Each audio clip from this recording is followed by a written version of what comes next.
Hello and welcome to episode 22 of Giant Mess. I am your host, Neal Lynch. I am a giant mess.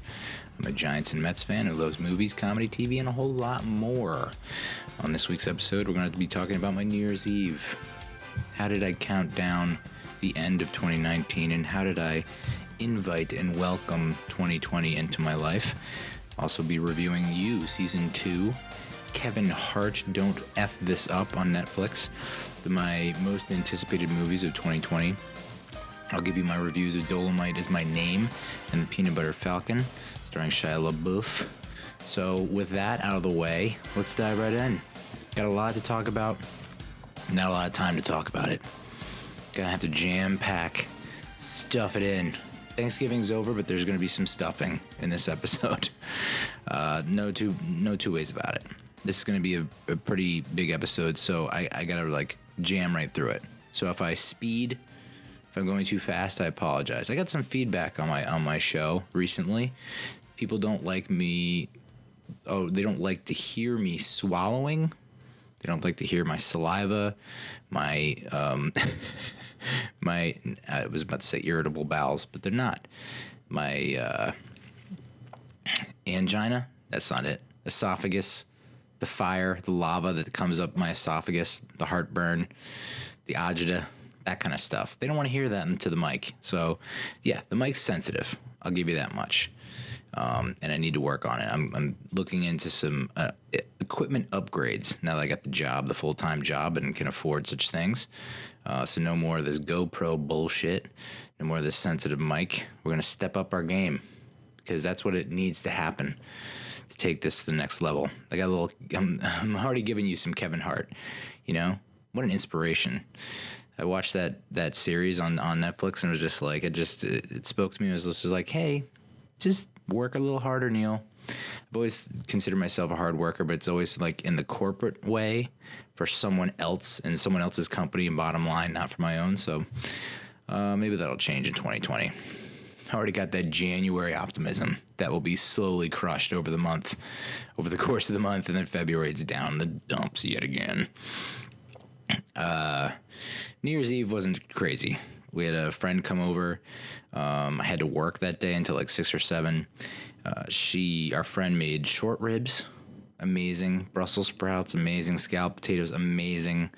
Played What Do You Meme again. If you listened to last week's show, we played What Do You Meme.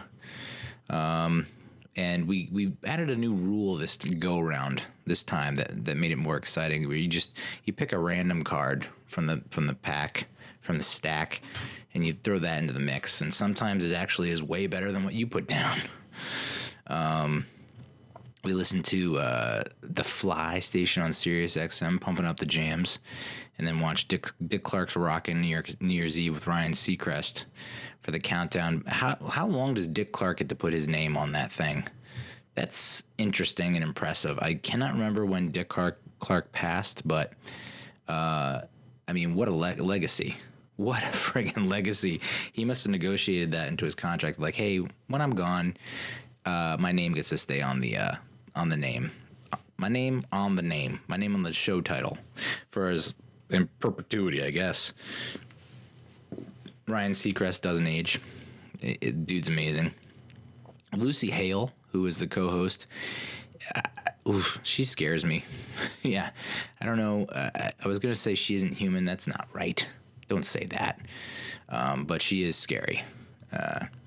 Very skinny. Has those kind of big eyes, big open eyes, and it's just like you're like, whoa.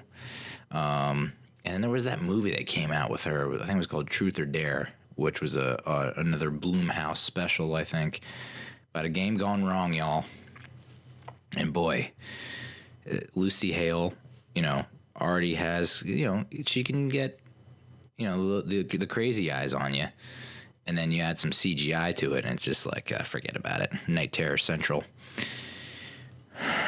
My criticism of this New Year's Eve for I guess it's ABC with Ryan Seacrest. I could be wrong.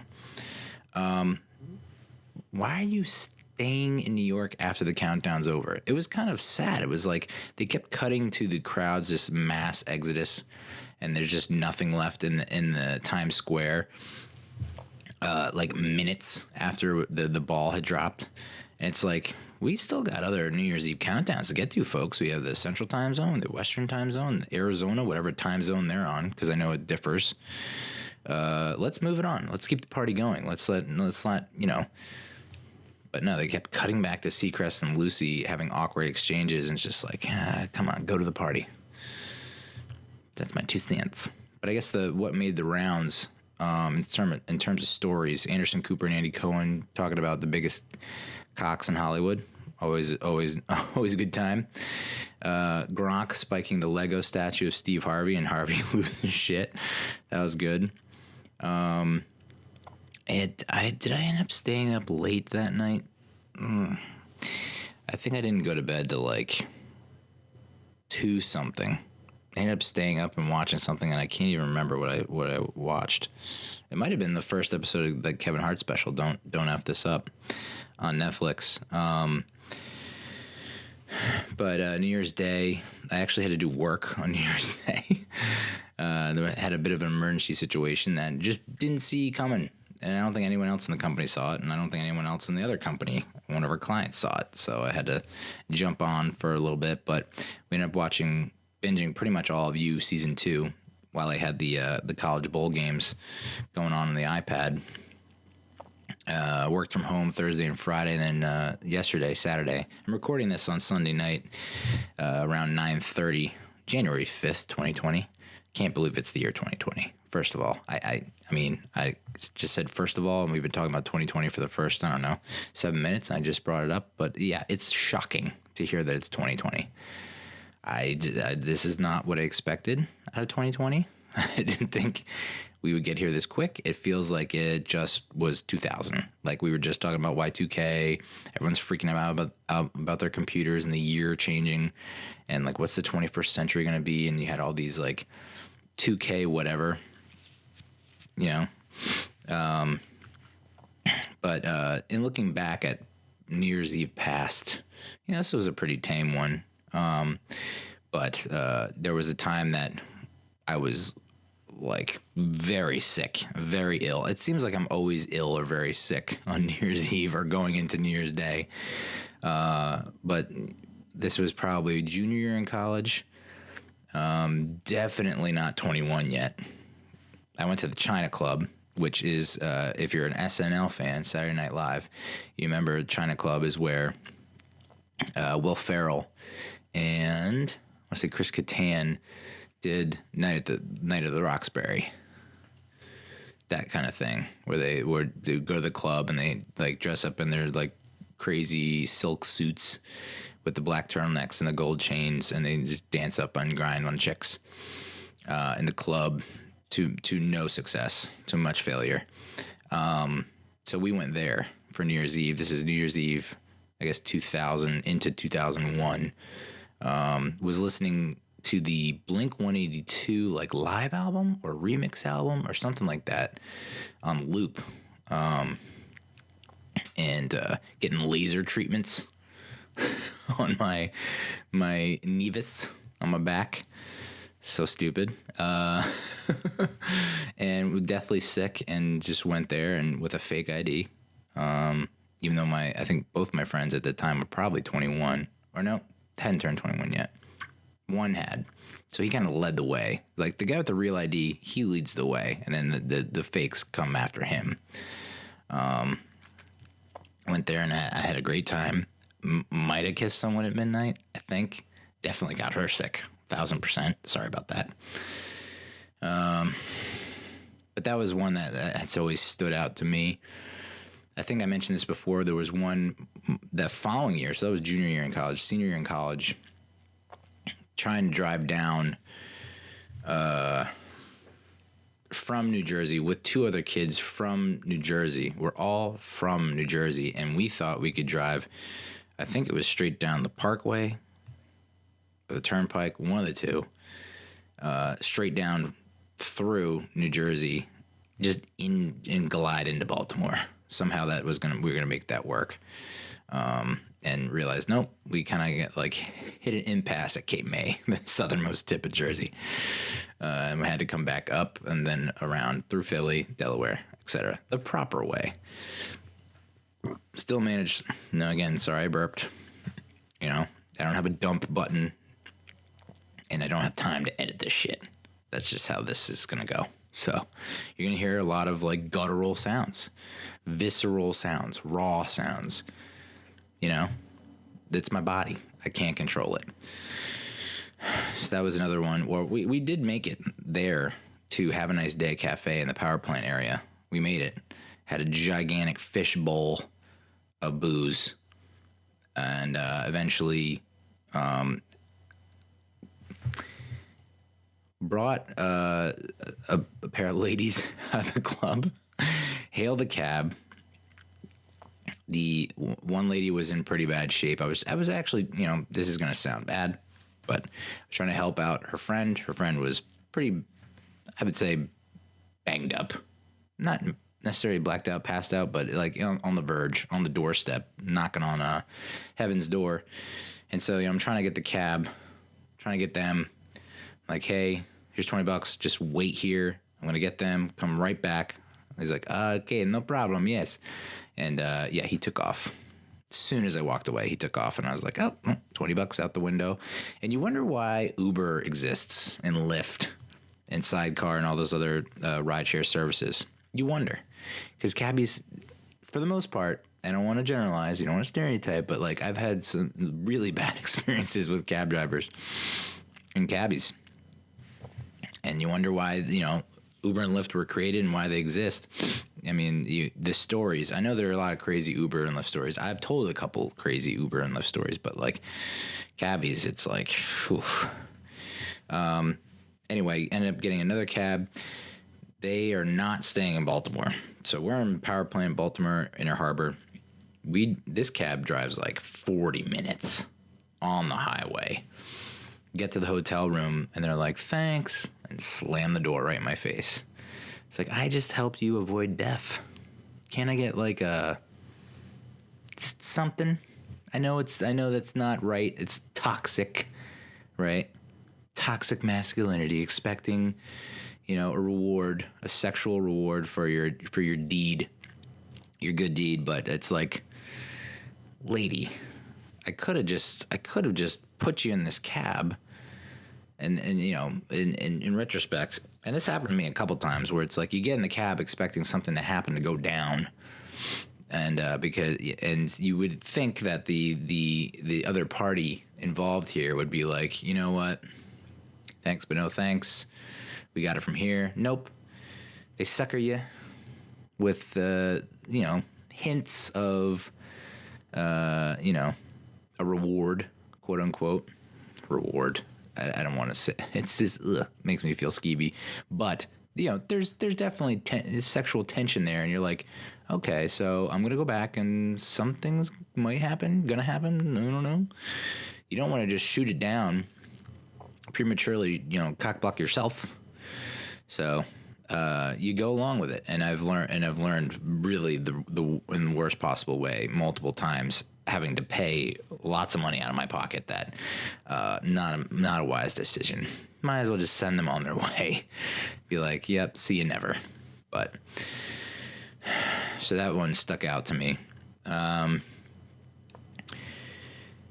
Yeah, I mean, New Year's Eve 99, it was speaking of Y2K, 99 going to 2000, that was like, you know, I had just broken up with my girlfriend, first ever girlfriend. Was trying to reconnect with a girl I went to high school with at this guy's house party, who I later found out she had a massive crush on. That's why she was there. I was there because I was liked her, and I've never driven so hungover and slow in my life the morning after. I woke up way too early, still hungover, and just moving at a snail's pace going home because I was like, I don't know, I don't want to get stopped and questioned for anything, not realizing that, hey, jackass, you can get stopped for going well under the speed limit. Works two ways. So New Year's Eve 99 into 2000, 2001, 2002. Went down to D.C. for New Year's Eve. Wore a ridiculous orange turtleneck sweater. That, I don't know, you see like Justin Timberlake wear it once and you're like, I could pull that off. No, you're not JT, dude. Yeah, so that didn't work out for anyone. 2004, 2005 was in Manhattan with a bunch of the Brohams from Hopkins. One of those situations where you think you and I'm just gonna say get lucky, but it's not as bro as you think it is. I really did think, wow, I ran into this random stranger lady, and we're making out, and it seemed like there was little to no effort here. Like I just was like, hey you, and then you just start making out. I was like, whoa, I really did get lucky. I put in zero effort or work. And then the next day you find out, oh no, that's a friend of a friend, and she, was into me before I even met her, and blah, blah, blah. So it's like, I didn't get that lucky. It's kind of like, she had a plan. 06, 07. Oh boy, that was at some place near, what is it called? Madison Park. We did back-to-back New Year's Eve there. I've done that a couple times in New York, where it's been back-to-back, probably 2 or 3 places right in a row. 06, 07, 07, 08. And then 08, 09, and then 9, 10 were probably the same place as well. It was either Capital or Hammerstein's or something like that in the city, where, I still hadn't learned my lesson that you cannot do back-to-back 5-hour energy drinks. You figure, pop one, and then I'll pop another, and then look at me, I got 10 hours of energy. No, that's not the math, how that works. That's not the math. It overflowed. It floods your system. You can OD on 5-hour energy, and I found that out the hard way. That's back when I had my brown, like camel tan blazer that I thought was the shit, and made me look like a used car salesman in Arizona. So I wore that same jacketed blazer when I went and did my audition tape for The Bachelorette season, 2008, 2009, whatever season that was.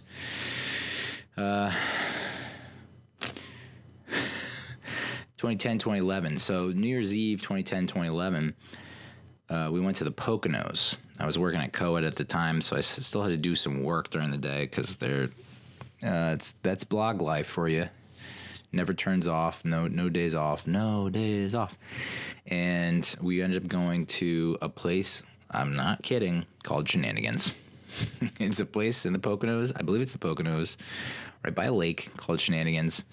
Not like a very huge place. A bunch of us from the Shore House in Manasquan, who all live in Hoboken. I mean, this is how crazy it is. Everyone lives in Hoboken.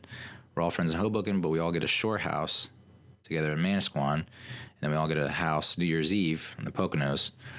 And that's where I gave probably my best motivational, I don't give a lot of these, but my best inspirational motivational speech of all time was on the party bus, the shuttle from the ski house, whatever, to Shenanigans. And it really pumped everyone up, and I think I pumped myself up a little bit too much, because there's I remember maybe 5 minutes of that place. And ended up coming back to a house next door, and got a little nuts. Ended up accidentally dropping a woman. She was fine. She didn't get hurt or anything, but it's embarrassing because you're in someone else's house and you're just horsing around, I mean, I was 30 at the time, so it's kind of pathetic. But horsing around, you accidentally drop someone, people are getting nuts, things are getting nuts, you get caught up in it. And I remember, people started getting really upset, and I started to sense, I'm in sincere trouble, big-time trouble, so I just, exited stage left through the woods, almost got lost in the woods, even though we live, 20 yards away, 50 yards away, if that, but through the woods, through the snow, calling everyone in my contacts list, address book, whatever, saying like I'm lost, I don't know what to do, I'm so sorry, apologizing, blah blah. Like I just murdered someone. I didn't murder anyone. I accidentally. It wasn't even a bad. I know you're thinking the worst right now. Like, oh my god, he tried to like do a backdrop on this chick, or he tried to do a suplex or some kind of wrestling movie he saw when he was 8. No, definitely not the case. It's not like. Whatever that movie is where they accidentally kill the stripper. Not like that at all. Judgment Night, was that what it's called? And Rough Night, which I believe was taking from Judgment Night. Both not great movies, but still, you get the point. Got back to my place, and the whole next day I'm thinking, oh man, like, should I send her flowers? Like, I just guilt-ridden New Year's Day. Everyone else is just trying to have fun, and I'm just sitting there like, draped in crepe, as my mom would say. Doesn't make sense. Draped in crepe. If you're draped in crepe, like, it sounds pretty awesome. Crepe is the bomb. So, you drape me in crepe, I'm not going to be sad. 11-12. This is where it starts to get tough. 11-12. Went to a New Year's Eve party with my buddy from college. Some $35 all-you-can-drink place. And I had just broken up with my girlfriend, and met a woman who, and this is the one thing that will get to me. I consider myself a very open-minded individual. I'm not that shallow. I know it might seem shallow on the show, critiquing how people look or behave or whatever. I'm pretty open-minded when it comes to hooking up when you're single, especially when you're, as single as I was. Read desperate, and a woman comes up to me, and this woman is like, immediately you get that sense, like, immediately, like, oh, okay, I understand what's happening here. You want to get down. I obviously want to get down. And then she opened her mouth, and the worst breath came piling out of her mouth. Just green stink. You could see the green stink coming out of her mouth. That was bad. And I tried to power through it. I tried to do it. And I've done this before where it's happened twice before. And immediately I immediately get out. Thankfully, if I have gum, that's a lifesaver. Or if you have a lifesaver, that's also legitimately a lifesaver in that instance. And you take out the gum and you put one in your mouth and you say, hey, would you like one? And, when they say no, that's like, you just ended this conversation. You didn't know it at the time, but you just pressed stop on this conversation by turning down my mint and or gum. And that's what happened here. And I was just like, I didn't even have gum that time. And I just bounced. And then New Year's Day, I discovered Portlandia. And I watched all of Portlandia, binged it. Such a great show. And legitimately, at that time, I was in such a mangled mental state that I really did think that I was going to move to Portland. I was like, it's quirky, it's weird, I'm quirky, I'm weird too. I appreciate quirkiness and weirdness, and I don't want to be normal. And this seems like a place where you can just get away with weird stuff all the time, and you want no judgments. And really, honestly, seriously considered it. Moving to Portland, Oregon on a whim because of a fictional sketch comedy show. Unbelievable. But, that's what happens when your brain's soaked in booze for as long as it has. Anything is possible. I mean, to quote Kevin Garnett, who is currently starring in Uncut Gems, a movie I haven't seen yet, that apparently is critically acclaimed, but now is getting, I've had a couple friends see it and they're like, nah, not so much. Also, the people that do like it are like, yeah, I loved how it made me so anxiety ridden. I'm like, I'm not trying to get anxiety going to a friggin' movie. I can see like, oh, my heart races a little because it's an intense action sequence or it's suspenseful, but like, people talking over each other and multiple sounds playing at the same time, a cacophony, if that's a word, of sound. No, I don't want that. Especially if I see it hungover and it's, whew. that was 11, 12, 12, 13. I believe we went to my buddy's place. My buddy from high school, he co-owned a place called Harding's in the city, right by where I worked at the time. And ended up, I don't want to say defaulting. I went back to the well. That's bro talk. That's bro speak. That's locker room talk. I know there are probably a lot of people listening to this who don't appreciate that kind of talk, but it's what came out. I'm not trying to censor myself on this. That's not what this show is about. So I went back to the well. This will be the second or third time I went back to the well with a lady. Had fun, but it's just like, why do I keep doing this? It's like, I don't want to say it was a Chandler Janice situation because we never actually dated, but one of those situations where it's comfortable hookup and you both have fun when you do it. But for me, there was nothing more there. Sorry. And it sounds awful, but I speak the truth, and the truth hurts. So I'm sure I've fucked up with women where they're just like, I have no intention of you ever being seen with you in public. Not to say that that's what the case was with this. You know what? We're moving on. 2014, 2015. Oh, it was with Cassandra. What was that? No, 2013, 2014. So yes, New Year's Eve, 2013, going into 2014, we did an open bar at a place called, it was not McFadden's. It's not McSorley's. It was an Irish bar on First Street in Hoboken that has like very into soccer, I guess Premier League or whatever, friendlies, if you will. And they have like the walk in, and on the left is kind of, there's a bar immediately to your right, and it's a kind of a railroad type style environment where it's narrow and goes to the back, and there's like a dartboard in the back and maybe a pool table or something like that. McFadden's, no. McSorley's, no. O'Brien's, no. Can't remember it. That sucks. Anyway, if you go past the bar, there's a little door to the right, and there's a room. And this is actually the first bar that I went, the first open bar when I moved to Hoboken in the fall, or before I moved to Hoboken in the fall of 2004. I want to say September 2004. My first time in Hoboken. I met up with a couple of friends from high school, and they had an open bar for I guess someone's birthday or something.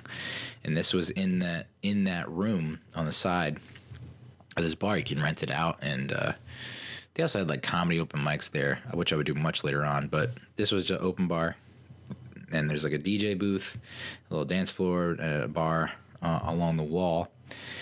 And because of that night, nothing crazy happened that night. It was just a cool time. But because of that visit and that night, I said, I want to move to Hoboken. And I eventually did, like a month later, I think. Anyway, fast forward, I guess, almost 10 years later, this New Year's Eve party was in that side room that you can rent and for private parties. And I wore like an asshole. I wore a tux and with a bow tie and all that. And I was with Cassie and my now wife, but we were like, we had just made it official exclusive, like I want to say 12 days earlier. So it's going on week 2, week 3 of being officially exclusive, because we met November 1st of that year, and then I was seeing someone else, but I effectively ended that like very soon after, because I just kind of knew.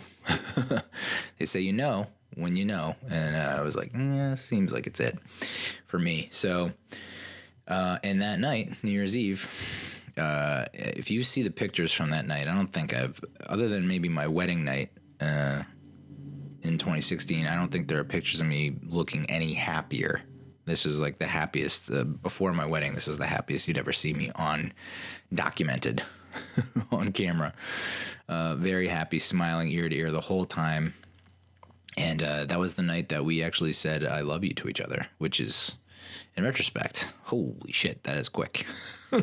We knew each other like 2 months and officially exclusive, even though we were like pretty much exclusive before that for only 2 weeks.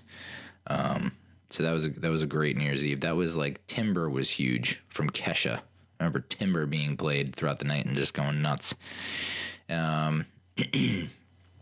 Also, that would Cassie's friend Jess threatened my life that night. As soon as she introduced herself to me, she said, "You heard her, I'll kill you." I was like, "Okay, good to meet you, Jess." I was 13, 14, 15. We actually went down.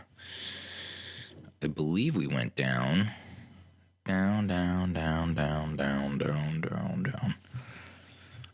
to the DC area. Yeah, maybe not. It was either 14, 15 or 15, 16. We went down to DC to visit our friend, Cassie's best friend, at the place that she was sharing with her boyfriend at the time, and had a very lovely dinner. Watched some bowl games. Had a good time. Came back up and visited my friend who was living in Baltimore at his place, and that was interesting. And then 15, 16, I don't even know, dude. That's sad. It was only a couple years ago. I know that we were engaged. I don't know, 2016, 2017, blank. 2017, 2018, blank. 2016, 2017, I think was when we went across the street for, we actually hosted people, and, had a lot of people over, but then it was like a pre-countdown dinner. Like they came over for dinner, and then everyone kind of dispersed to go to other parties for the countdown. We went across the street to this place. Don't remember the name of it at all, but it was like a very fancy place with the beautiful view of the Hudson River. And it turned out to be not so great because we like made reservations, but they like, I guess either forgot or just like, we don't care. And so that kind of sucked. So we wanted a table. We didn't get it. Ended up standing. The countdown's going on. I get bumped and I got drink all over me. Whew. So not cool, man. Not cool. But I ended up going back after that. And I think Cassie and her friend ended up staying out. But funny story, I guess it can be told. We had gotten like a device for smoking. I'll just say that. I'm not going to say what we were smoking. Tobacco, sure. And it's a very complicated device, even though it looks very streamlined and simple. And trying to use it, it's not easy. It looks simple. It's like a one button. You look at it and you're like, oh, one button. How hard can this be? Turn it on, turn it off. No. You have to press it like 3 times to turn it on, 2 times to turn the temperature on, to keep the temperature high, and then you can lower it but with another click. And it's like you have to know the number of clicks. And, the only time I really use this is when I'm drunk, which is not good. Trying to remember all the number of clicks you have to do when you don't remember your last name. Not great. So, and I was like, oh, I'm looking at it and I'm like, oh, this looks a little dirty or whatever. So I got to clean it out. So I go into the trash can and I try to knock out the residue of the tobacco into the trash can, and the little filter or whatever, flies out into the trash can, completely lost in the trash can.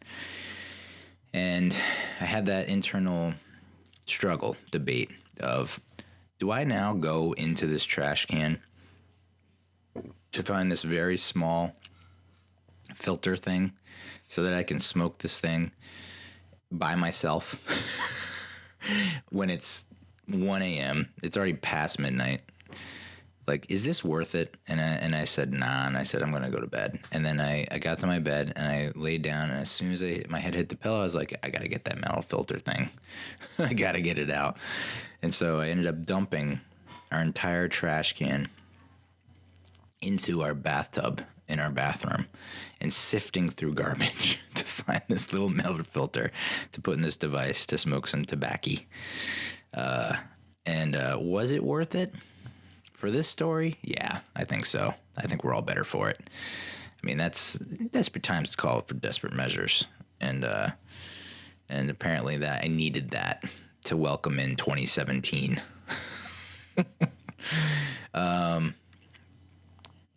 So that was 2016, 2017, 2017, 2018, 2015, 2016. I believe we went to, we went to a friend's place in Hoboken, and that was a good time. I apologize for misremembering. We had, some lobster and I believe some steak and just ate our faces off and drank and watched all the countdowns. So that was a good time. 2017, 2018.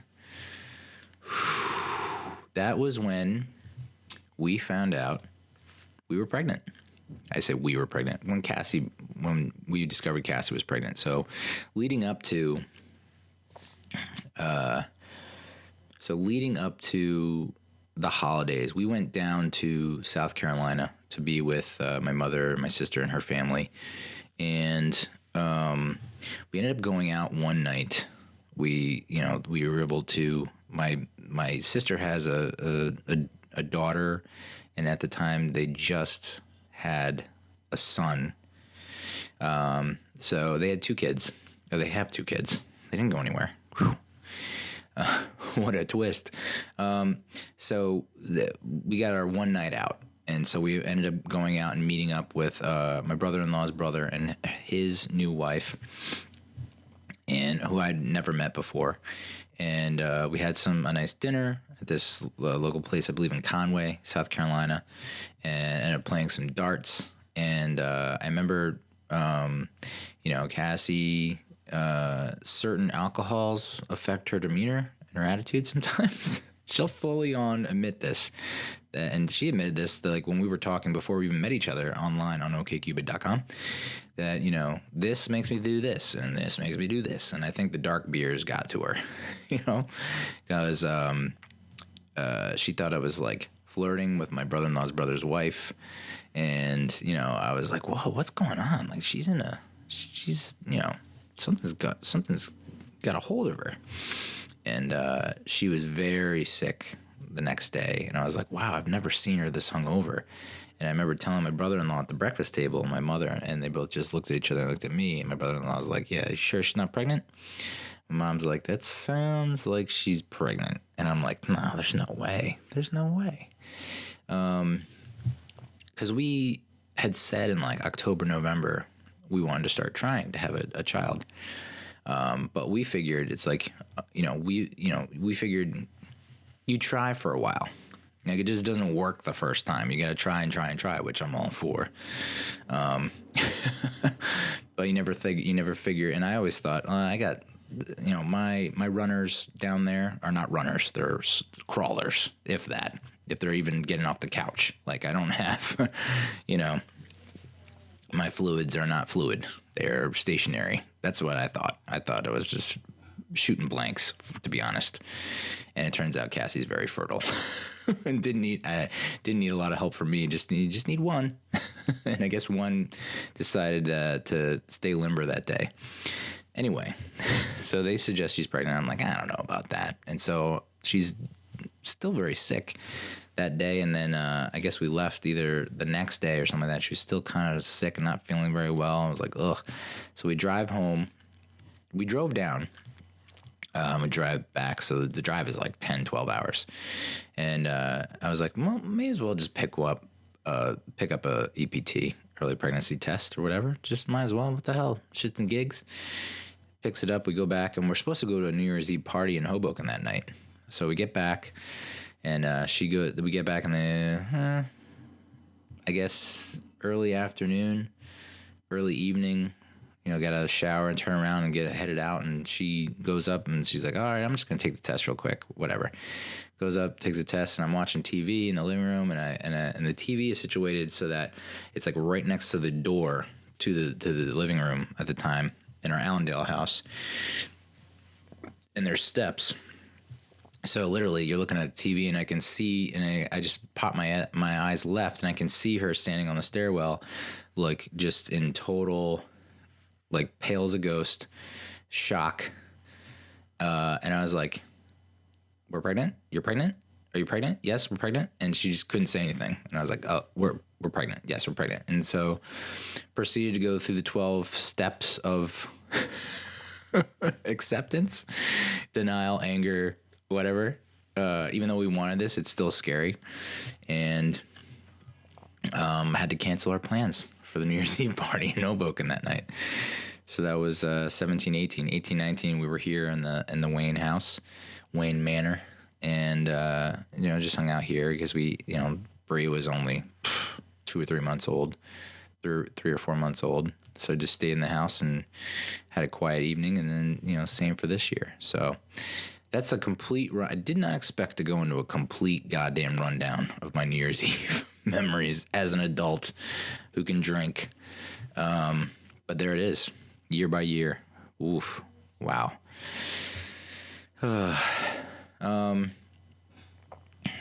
Yeah, so that's that. So let's talk TV. I watched an episode of Mr. Robot this week, I think on Thursday. Was super tired. And it was I guess what you would call a bottle episode. I think we talked about this in the past. It's an episode that's kind of just contained, one setting. Always Sunny did it this past year. It's an episode that feels very outside of the norm for the series. It doesn't follow the same kind of beats and patterns and whatnot. It just feels very different and unique, while continuing the storyline. And that's what happened with this episode. Can't remember the thug's name, but I'm not a fan. And I know that's like stating the obvious, but not a fan of this dude. I just think it's tough. He's supposed to be this thug who went to prison, but he keeps saying these lines of dialogue that's like, there's no fucking way, dude. It's just so unrealistic. And in this episode, he's holding Krista, Elliot's therapist, hostage. And he's able to, the previous episode we saw Elliot was, walking down the street and he got abducted, kidnapped, brought to this apartment, whatever, Krista's apartment, I guess. And the thug forces Krista to do her thing and conduct a therapy session with Elliot. And I got to tell you, this is an hour-long episode. I'd say the first half to 2/3 of the episode, I actually fell asleep. And I appreciate what they were going for and what they were trying to do. It was kind of a throwback to old school television. I almost want to say film noir type stuff. But it was tough. And I was already operating on very little hours of sleep. So it was just, it felt very repetitious. It felt like we weren't getting anywhere. We weren't progressing. It was just kind of like, what do you want? Elliot saying, what do you want? Krista saying, what do you want? What do you want? The thug going off on smoking crack and going off about his time with the shaman, and keeps talking and talking, and you're just like, whew. And I just nodded off for a little bit. But I woke up at the perfect time because the conclusion, the climax of this episode was huge. There's a very big revelation towards the ends, and if you don't want to know, just skip over this part. But Krista does decide to eventually cave in and grill. I guess grill's not the word, but really go in depth on Elliot, which is, that scene is kind of a condemnation of therapy, because she's saying her defense is she wants to treat Elliot's condition, whatever, this thing with kid gloves. She doesn't want to reveal anything to him because it could break him, blah, blah. But once you see the outcome of this tactic or, her methodology, her more aggressive approach, yes, it does break him to a certain extent, but like, isn't he like now a better person or better man for it? Like now knowing this, he's kind of broken through and he's not depending on a delusion of his own making in Mr. Robot to help him cope with what happened to him. Like, isn't that better? Like, isn't that, I know it's such a simplified view of therapy, but like, that's how I think therapy should be. Don't stop fucking around and like gently hand holding and like blah, blah, blah, blah, blah, blah, blah, blah, blah, and talking and in my mind, trying to milk sessions for more money and whatever. I have a very negative view of therapy. Like I said in a previous episode, like I've gone to therapy and I went for probably 2 or 3 months once a week for about 45 minutes a session. And it was just like, I don't know that I'm really getting anywhere. We're kind of stating the obvious. You haven't really given me anything to go on. So, it's refreshing that she was able to cut to the chase and get to it. And even though she was concerned about his well-being for this epiphany or revelation or breakthrough, I feel like he came out of it with a, as the thug said, who I can't remember his name, and I don't think I need to remember his name. Yeah, he's like, you're reborn now. And it's like, yeah, he's kind of reborn, which was great. And then there was that moment where they're like getting close to each other and you're like, hold up, wait a second. Are they about to make out? It had the same kind of vibe as like those scenes where, there's an emotional breakthrough. It's pretty intense shit. And then they kind of lock eyes and like lock lips. And you're just like, is this about to happen? And then of course he gets stabbed in the back. So, if you haven't seen the show and you're like, what's the revelation? I guess I can tell you right now. But if you have seen the show, you know what the revelation is. It turns out Mr. Robot, or Elliot's dad, sexually molested him, which you kind of had an inkling of, but you were wondering, okay, so is he just physically abusive, or he's beating the piss out of Elliot, or is he sexually molesting him, or was Elliot protecting his sister who was hiding in the closet from the dad sexually molesting her? And this Mr. Robot character that we've seen, played by Christian Slater, even though it looks like his father, it's just I don't want to say manifestation, but it's a creation of Elliot's mind to protect himself from the awful truth. Whew. So, God, I really need to catch up on this series. I'm like, the finale was like right around Christmas time, and I really need to catch up because that, like, as tedious and as mind-numbing the first half hour to 45 minutes, the last 10 to 15 minutes was just awesome stuff. So I'd imagine that Rami Malek might get nominated for that episode. Should be. Netflix doesn't usually release numbers, and historically they haven't, although they're getting better at it now, especially when it's like ultra successful. But they released Variety reported on the 10 most popular series on Netflix last year. There's there's 10 here on the list. I won't go through all of them, but Stranger Things 3, obviously.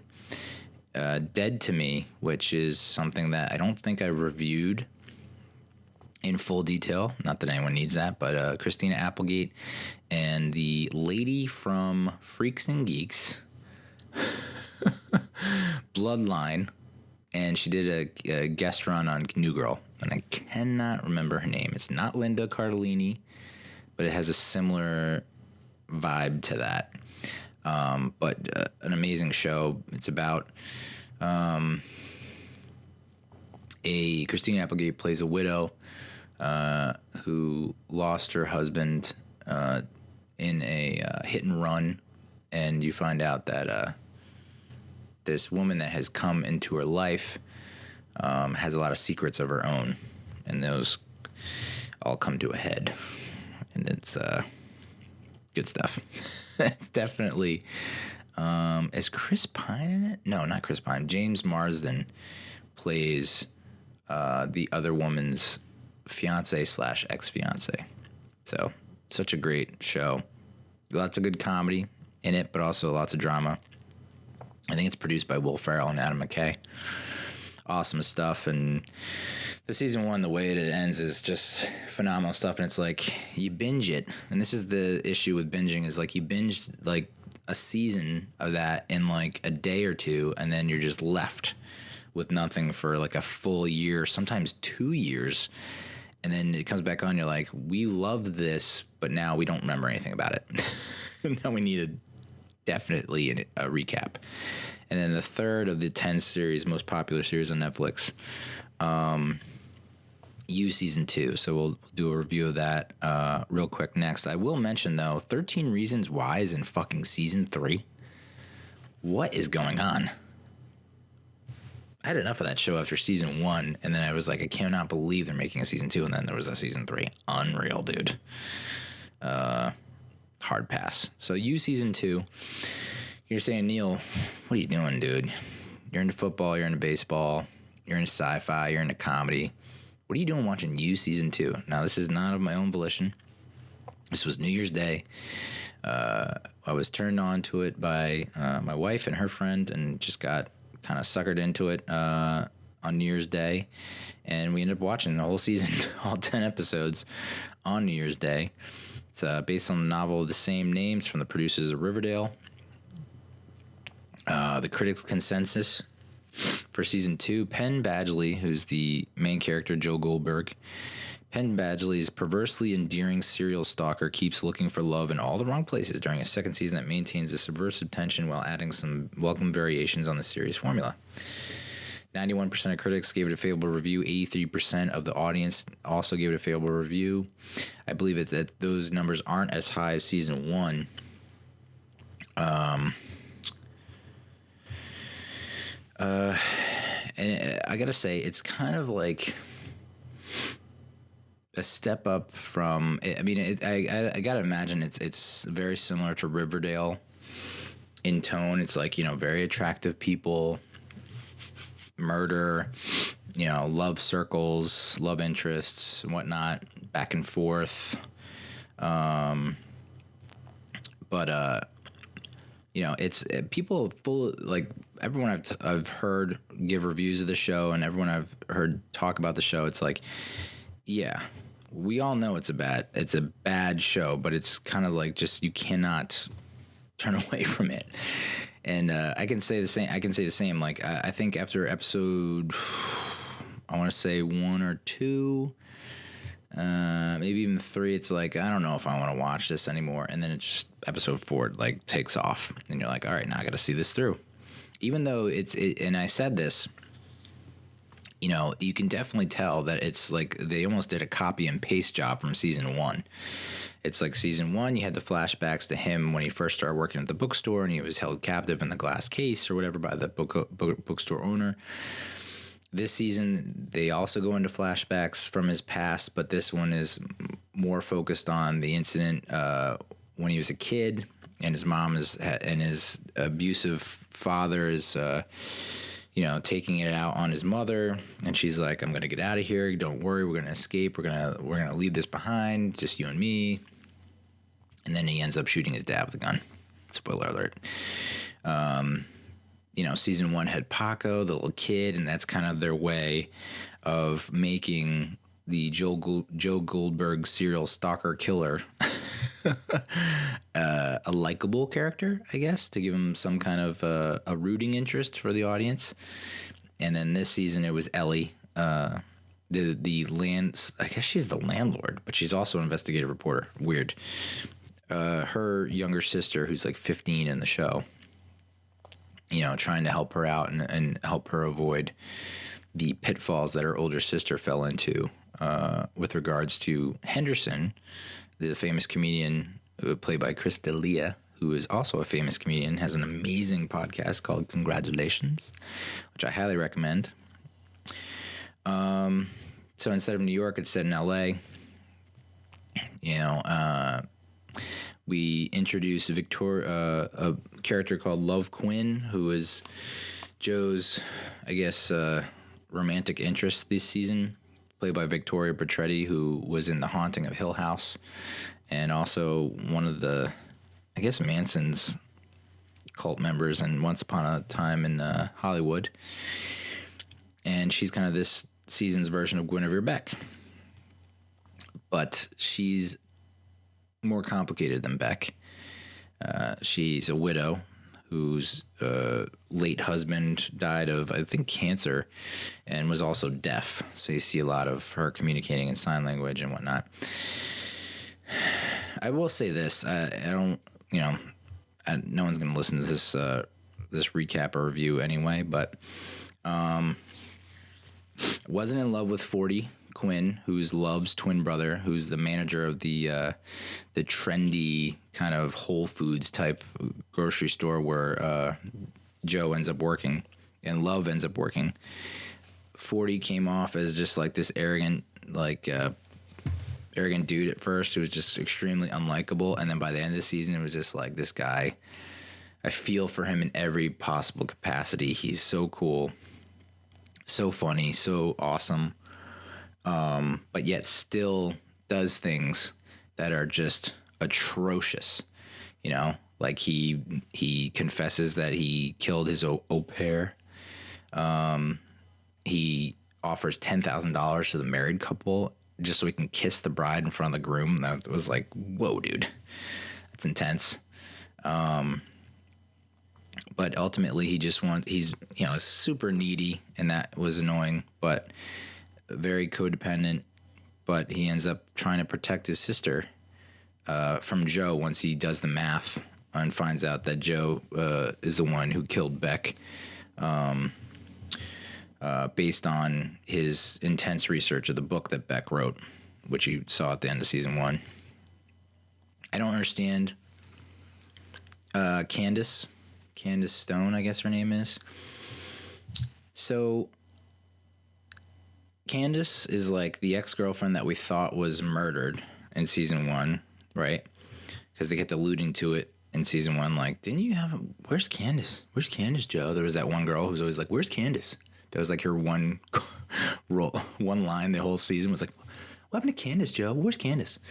And so at the end of season 1, you see her enter the bookstore, and Joe's like, oh my God, you're alive. So it's kind of like, okay, I guess he really did try to kill her, and she survived or something like that. And so season 2 picks up with him like escaping and fleeing New York to go to L.A. But what is Candace's deal, dude? I mean, you want to talk about crazy? What's crazier? The serial killer,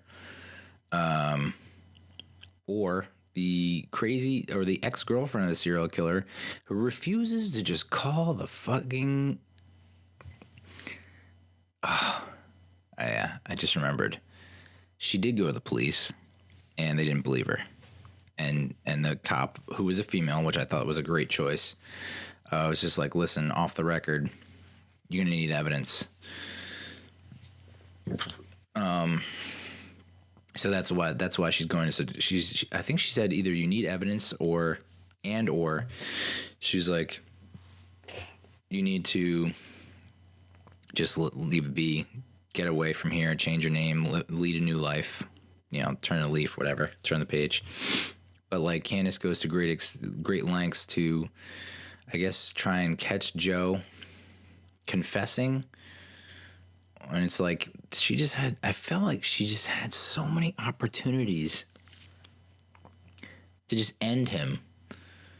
Or either end him or get him arrested, or I just feel like so many opportunities, and she blew them all, or it didn't work out. And then, of course, she meets her maker at the end. The twist, I guess we can talk about the twist.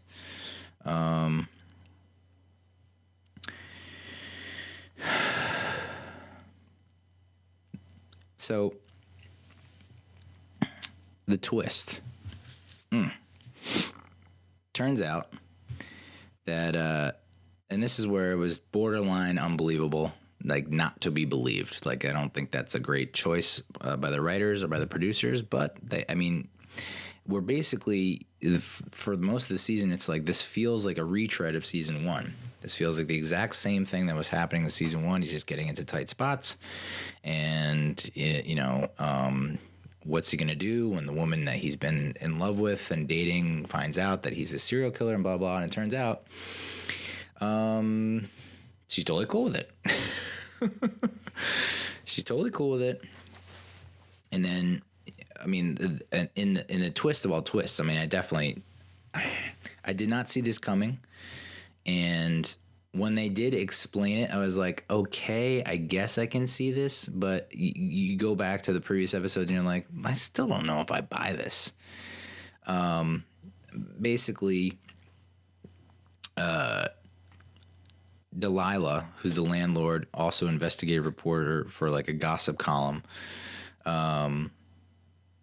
finds the keys to, I guess, Joe's storage unit, and unlocks the gate, rolls it open, sees the glass case or whatever, prison, and no one's in it, but she's just like, what the fuck's going on?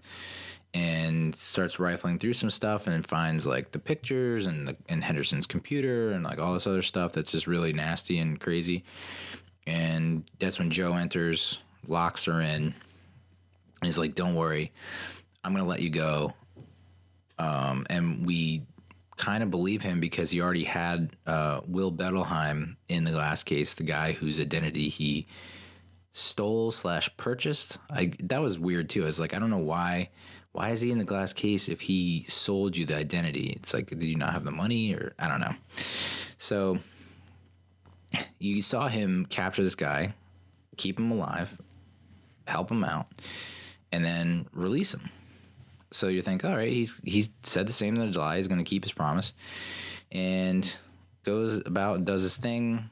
Gets involved in this crazy self-kidnapping scheme by 40 to get locked in a hotel room to finish the script that is adapting Beck's book.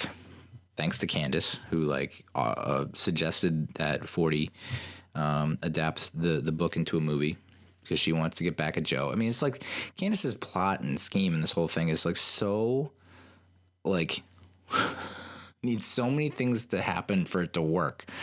She has to like literally leave a trail of breadcrumbs for 40 and everyone else to realize that, hey, Joe's the killer. Just like she had to jump through so many hoops. And if it's me, it's like, you know what? I don't give a fuck about this. I'm out of here. I'm going to move to like across halfway around the world, change my name, and just leave a new life. Fuck it. Even though I'm like big on revenge, super petty like that. Like I want to see all my enemies crumble and everyone who's done me wrong be brought to justice. Like that's my MO. But at the same time, it's like, this is what I have to go through to have it get done. No thanks. I'm also lazy. So Candace ends up, when Joe goes back, she follows Joe to the storage unit and traps him in the glass case with Delilah. She then calls Love, and Love shows up, and you see her kind of like, whoa, scared. And then Joe like admits, I killed Delilah, I killed so-and-so, and I killed all these people. And Love is like so scared, so like, terrified and sickened by everything that's going on that she like kind of runs out of the storage unit, goes up to a garbage can and starts puking. I was like, now that is the appropriate response. Yes. Perfect. And then Candace chases after her and is like, I'm so sorry, but this is the only way that this would work, and and like we just have to go to the police, and we have everything we need. And Love just 180 spins on a dime and jams a broken shard of a bottle in Candace's neck, and you're like, what the actual fuck? What the actual fuck? I was completely lost at that point. Love then goes back and basically just exposition diarrheas all over Joe and is like, here's the deal. My brother did not murder his au pair. I knocked him out and then killed her because what she was doing to him was abuse and no one was going to believe it. No one was going to, whatever. So I killed her when I was a teen girl. And then I killed Delilah, the woman that you're standing over in the glass case right there, because I don't know, I didn't want you to get found out. And that's how much I love you, and that's how deep I love you. And then you see Joe kind of like recoil, and you're like, motherfucker, this woman is you. Why would you not want to be with her? She's exactly like you. She did all this for you. So that was kind of upsetting that he would have that kind of response. And he's like, oh, you're going to run away from the woman who is you, dude? But then I was thinking, like, if this is really who she is, then why the fuck was she so concerned about, like, Joe lying about his identity and then lying about that and lying? It's like he's just lying like you pretty much lied. So it's interesting to see her like, oh, I'm going to have all these like negative reactions to you when in reality I'm obsessed with you and I know your background and I know you're trying to hide your past and I know all this stuff, but I pretended like I didn't like all that, but I really love you. I don't know. It just seemed a little far-fetched, for being honest. So, of course, he's like has plans to kill her once he gets out. And then she's like, I'm pregnant. And he's like, oh, well, I always wanted to be the father that I never had. She wants a family. And it's like, all right, we're going to continue this. Here's why I do not want to watch season 3. And I hope I don't get convinced of watching season 3. And I have no interest in watching season 3. It was the final fucking scene when they're moving into their new house that they bought together. You see Love come out. She's got a big old belly, pregnant belly, 8-9 months probably. The mother comes out, waves, and it's like, that family, because they're so rich, swept everything under the rug. And he's talking about how he feels, he started the season by saying like he really didn't like LA and he felt like LA was a prison, but it was like what he needed in order to whatever. And then he keeps talking like in this final closing scene of season 2, like he's talking about how he feels like he's in prison and losing his freedom in LA and blah, blah.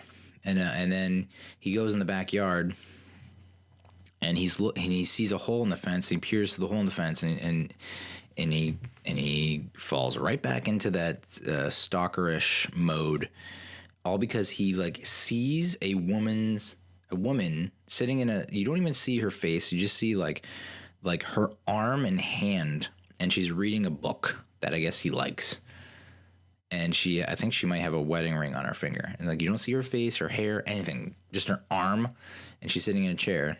And he's like, well, now you are my new obsession or something like that. And so like, he's going to go after that chick, I guess. I'm just saying to myself, no. We did this again to ourselves. I feel real dumb. And if you're a woman, and I guess most women don't care, it's like that you keep getting charmed by this dude. And you keep falling for and falling in love with him because he romanticizes... he's so romantic and eloquent, I guess. But at the same time, this dude's a fucking serial killer. Like, why did we keep falling for this? It's so bad. And, like, there was a theory that apparently it's, like, Joe's mom lives next door. And, like, I guess he's going to, kill his mom? I don't know. Whatever, dude. I will say, though, Carmela Zambado, something like that. I guess she was in Need for Speed, and she was in an episode of The Magicians on Sci-Fi. She plays Delilah, who's the landlord / investigative reporter, and she's, very sassy, kind of the worst for most of the episodes. But then, of course, it's like as soon as Joe broke up with Love, like halfway through the season.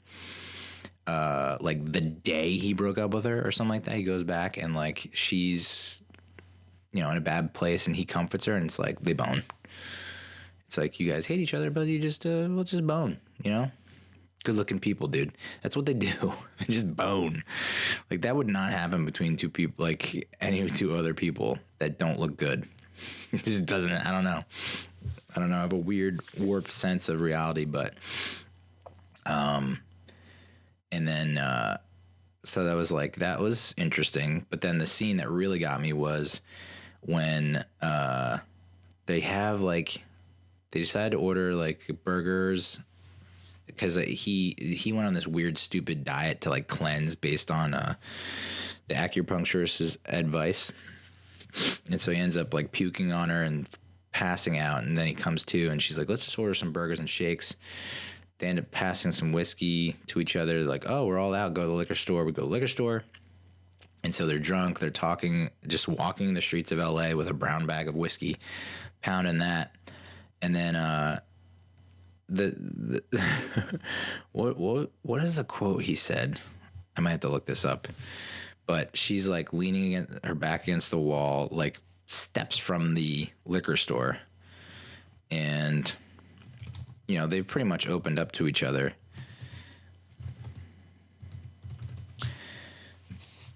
And he says one line, and I was just like, oh my God, they're gonna have the hardest, roughest sex in the world. Oh man, I don't want to butcher it because it's like so good. Oh, is that it? I thought it was something different. Okay, so she's up against the wall, the back against the wall, and she's like looking at him like the next thing you say is probably going to lead to sex. Like, I'm getting there. And he just leans in and is like, damaged finds damaged. It was just like, boom, it's on. And of course I guess there was doggy or something like that in an alley. And I was like, this show has gone off the rails. It is very hot, very erotic, but at the same time, what is going on now? And of course, they get caught by the police having sex in an alley, which I guess is I don't know. It's just funny, like, that can happen. That these people can seem so composed and, like, with it and whatnot, but then ultimately, like, they're willing to have drunk sex in an alley next to a dumpster. And, he thought he was cooked because he was like, oh, well, they're going to take fingerprints and then they're going to run a background check at records, blah, blah, blah, and then I'll get caught. And manages to weasel his way out of it. But I'm like hoping and praying throughout the season that he gets what's coming to him, and he still doesn't get what's coming to him. Yes, he got his finger cut off by that thug looking for Will Bettelheim's money. And he probably should have been stabbed by Candace when she had the knife. And he just keeps escaping, keeps slipping out of it. Slippery, slick Willie. I do not want season 3, but I'll probably watch it anyway. Netflix also released their top 10 most popular comedy specials. Of the top 10, I've seen 1, 2, 3, 4, 5, 6. So Dave Chappelle, Sticks and Stones, Kevin Hart, Irresponsible, Ken Jeong, You Complete Me Ho, Amy Schumer, Growing, Bill Burr, Paper Tiger, Aziz Ansari Right Now. You can look back to the previous episode for my thoughts on Aziz Ansari Right Now. And I don't think I did reviews of Chappelle or Bill Burr. Bill Burr was very quick. It's just like, he's just a interesting cat. He's very angry.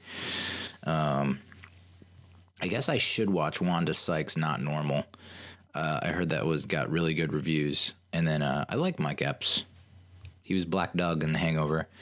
And he was also in Dolemite Is My Name, which I'm going to review in just a bit. One of the most popular documentary releases. Of course, I've seen Abducted in Plain Sight, which I recommend. Fire, The Greatest Party That Never Happened. I mean, that was just, that and the Hulu one were just a real eye-opener. Started to watch Don't Fuck with Cats, Hunting an Internet Killer, and I think within the first 30 seconds of it being on, Cassie was like, wait, he really does kill cats, I don't think I can watch this. Immediately turned it off.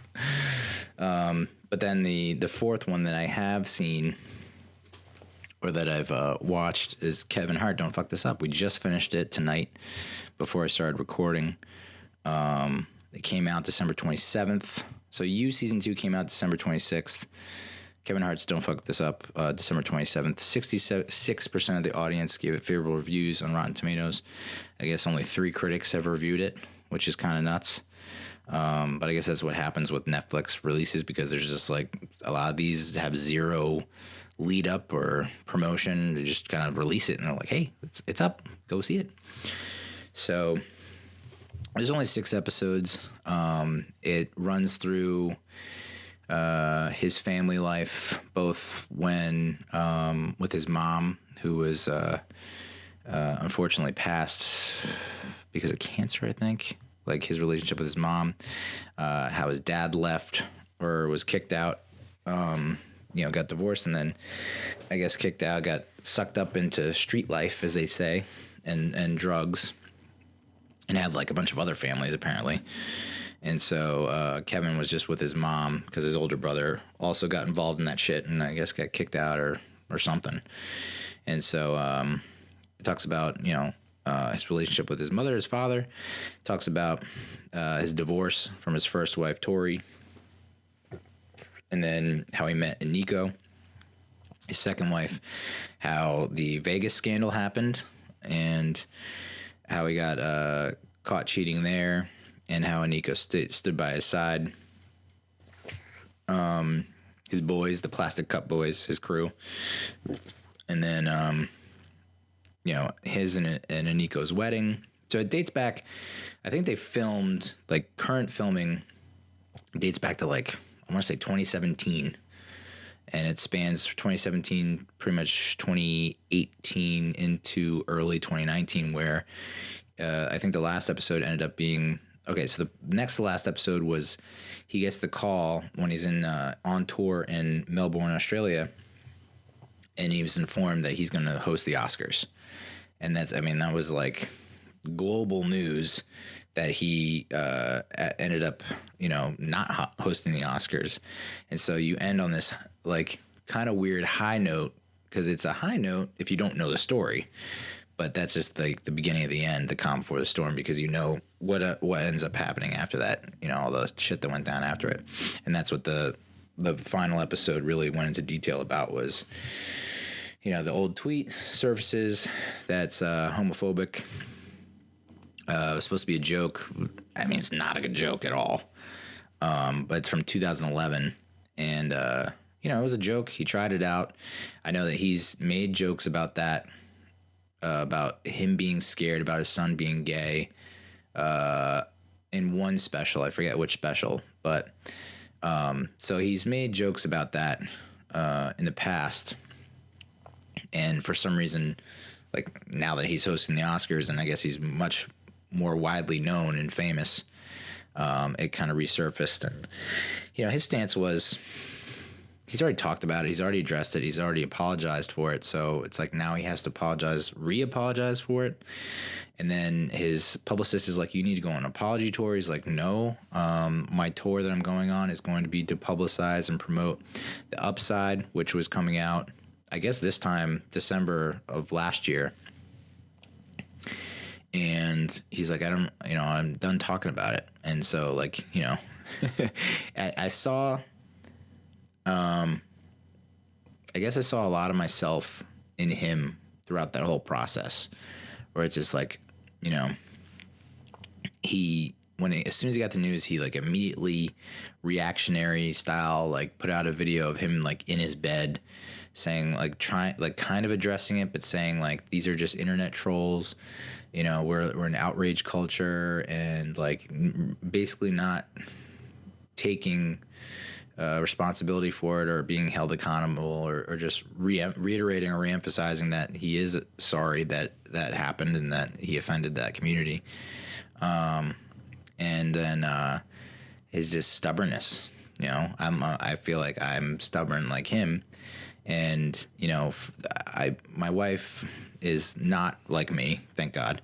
And she was just like, yeah, but he could have handled this so much better. And you see that as the episode goes on, that like he starts to realize how deeply it's affecting his staff, the people around him that he cares about. I don't know that he fully comes around and does what everyone wants him to do, but you do kind of, at least me, I kind of saw it from his side that like, so you're going to go on this tour of like, I don't even know how many outlets that he went on, but every single outlet, you're going to have to talk about it, and you're going to have to sincerely, authentically, genuinely make an apology on each one of those shows or outlets or programs. Like, man, that's a lot.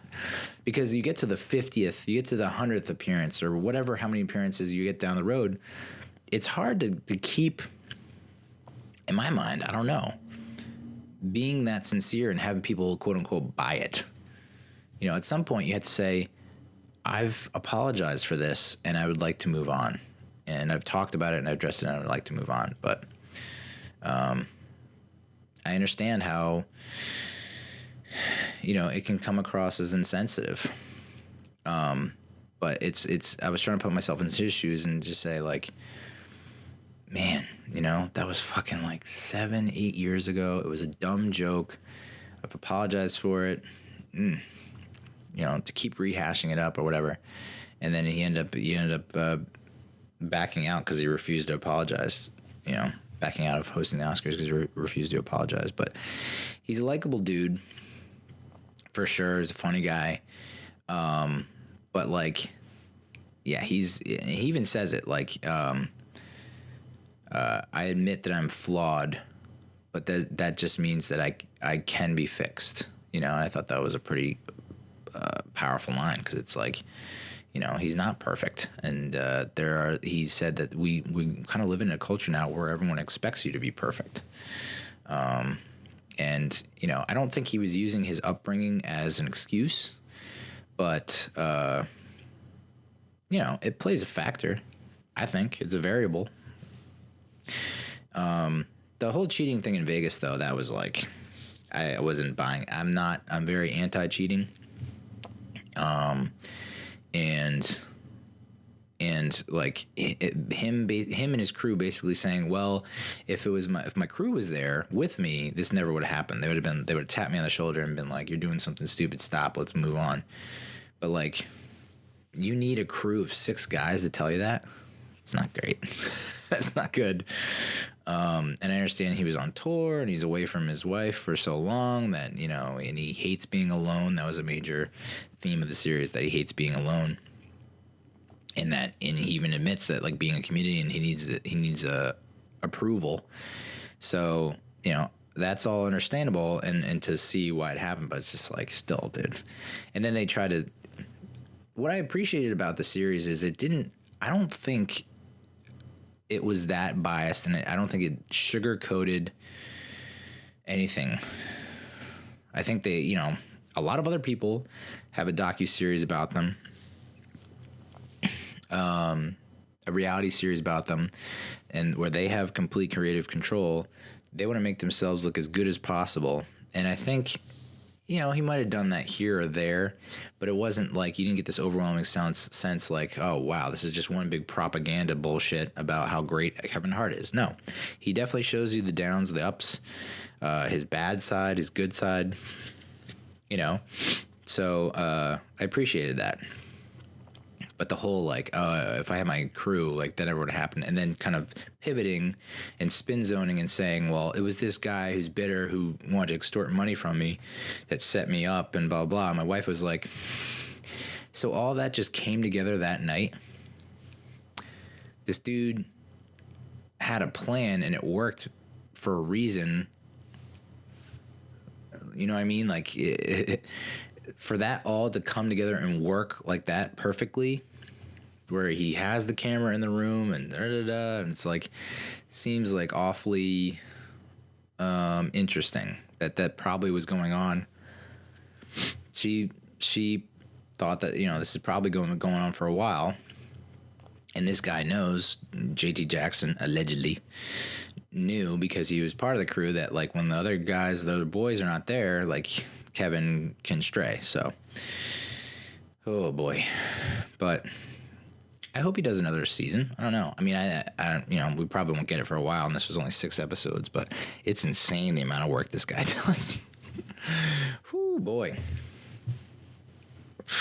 I mean, work ethic out the ass, dude. Unbelievable.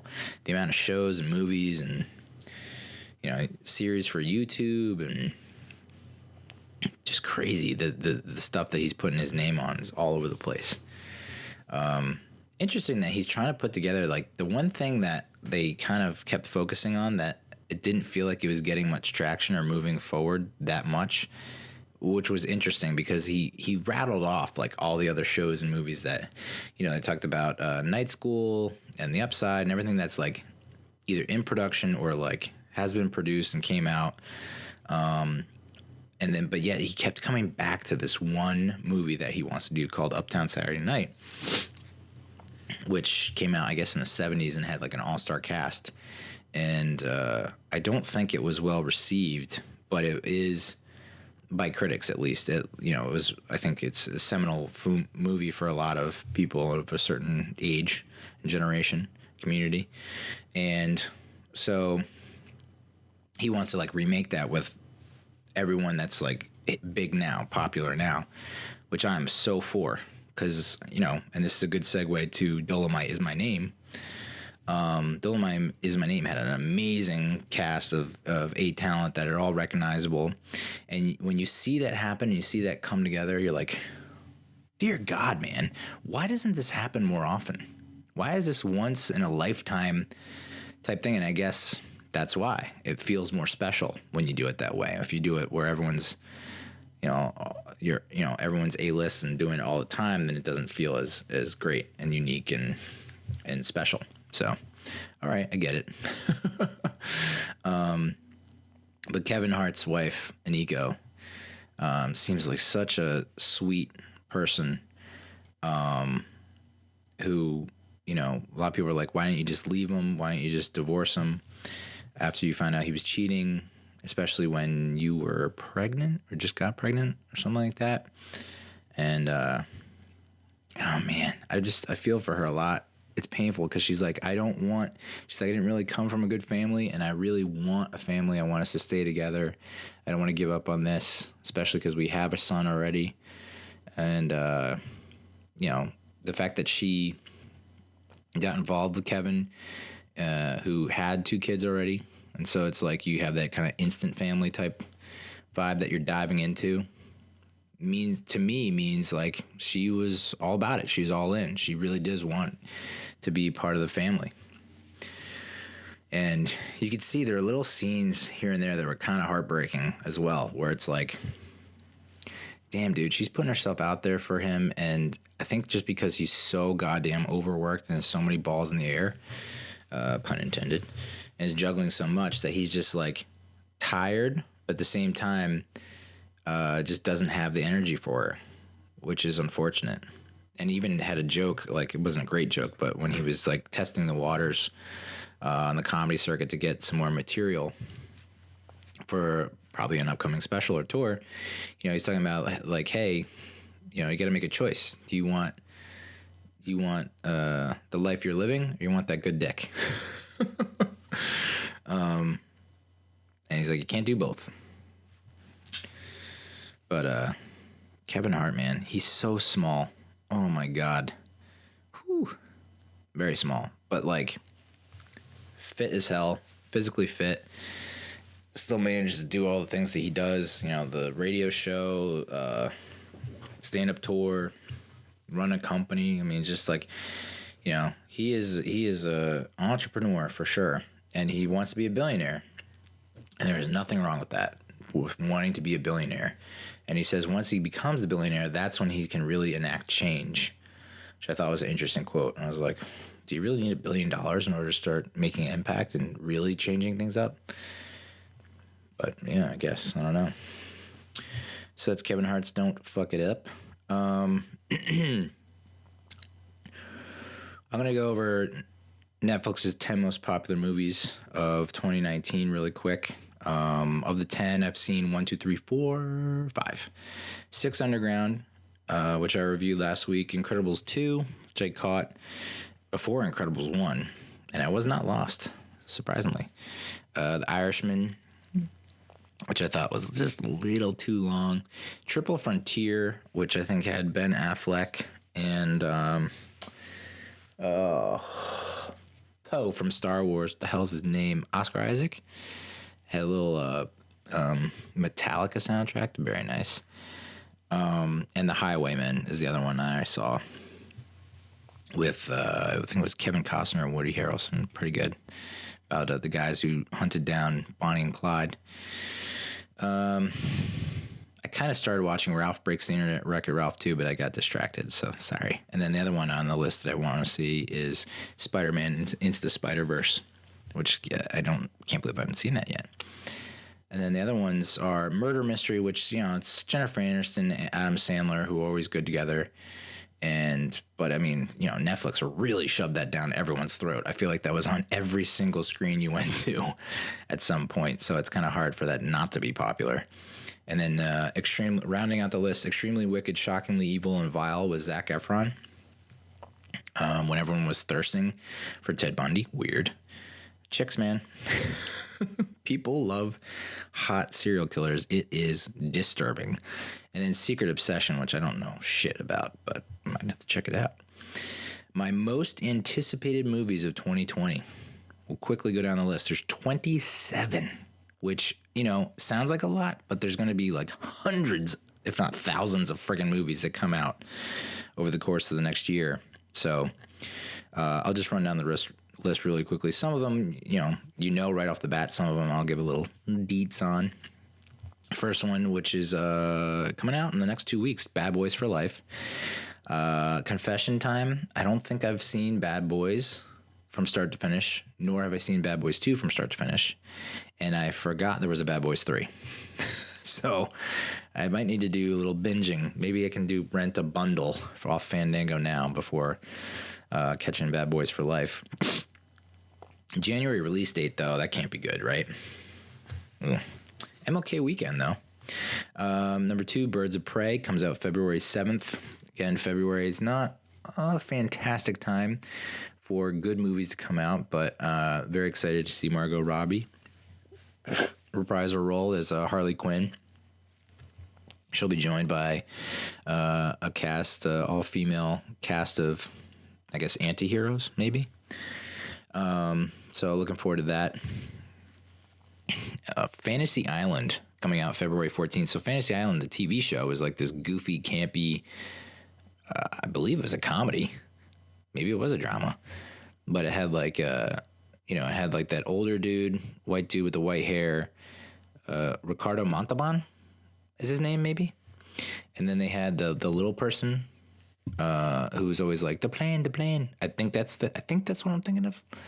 This is nothing like that. It's kind of crazy how they just basically took the name Fantasy Island and it has loosely tied to the TV show. It's just like we brought a bunch of people to this island to live out their fantasies, but it's actually like a horror movie from, I believe it's Blumhouse.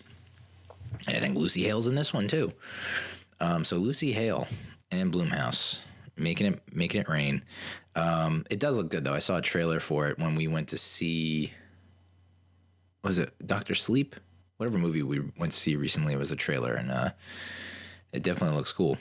Bloodshot.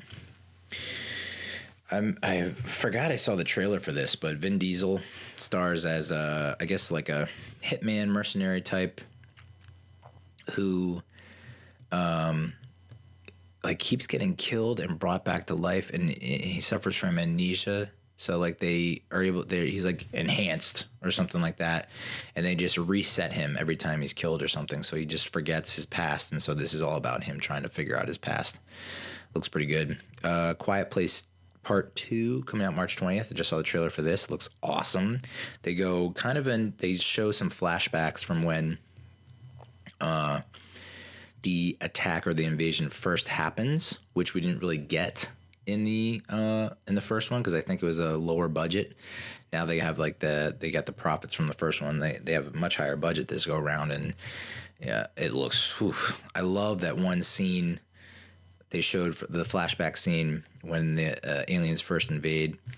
It has a continuous one single shot that is reminiscent of like Children of Men. If you've ever seen Children of Men, with the oh man, what the hell is his name? Not Jude Law. The guy who was in Shoot 'Em Up. British dude. Supposed to be the next big thing. I thought he was going to be James Bond, but it turns out he I guess not. And now he's doing like commercials. But yeah, so that looks cool. Number 6, The Lovebirds, April 3rd. I completely forgot to write down the description on this, but I believe it is Kumail Nanjiani and Issa Rae from Insecure, directed by Michael Showalter, who directed The Big Sick, which is pretty good.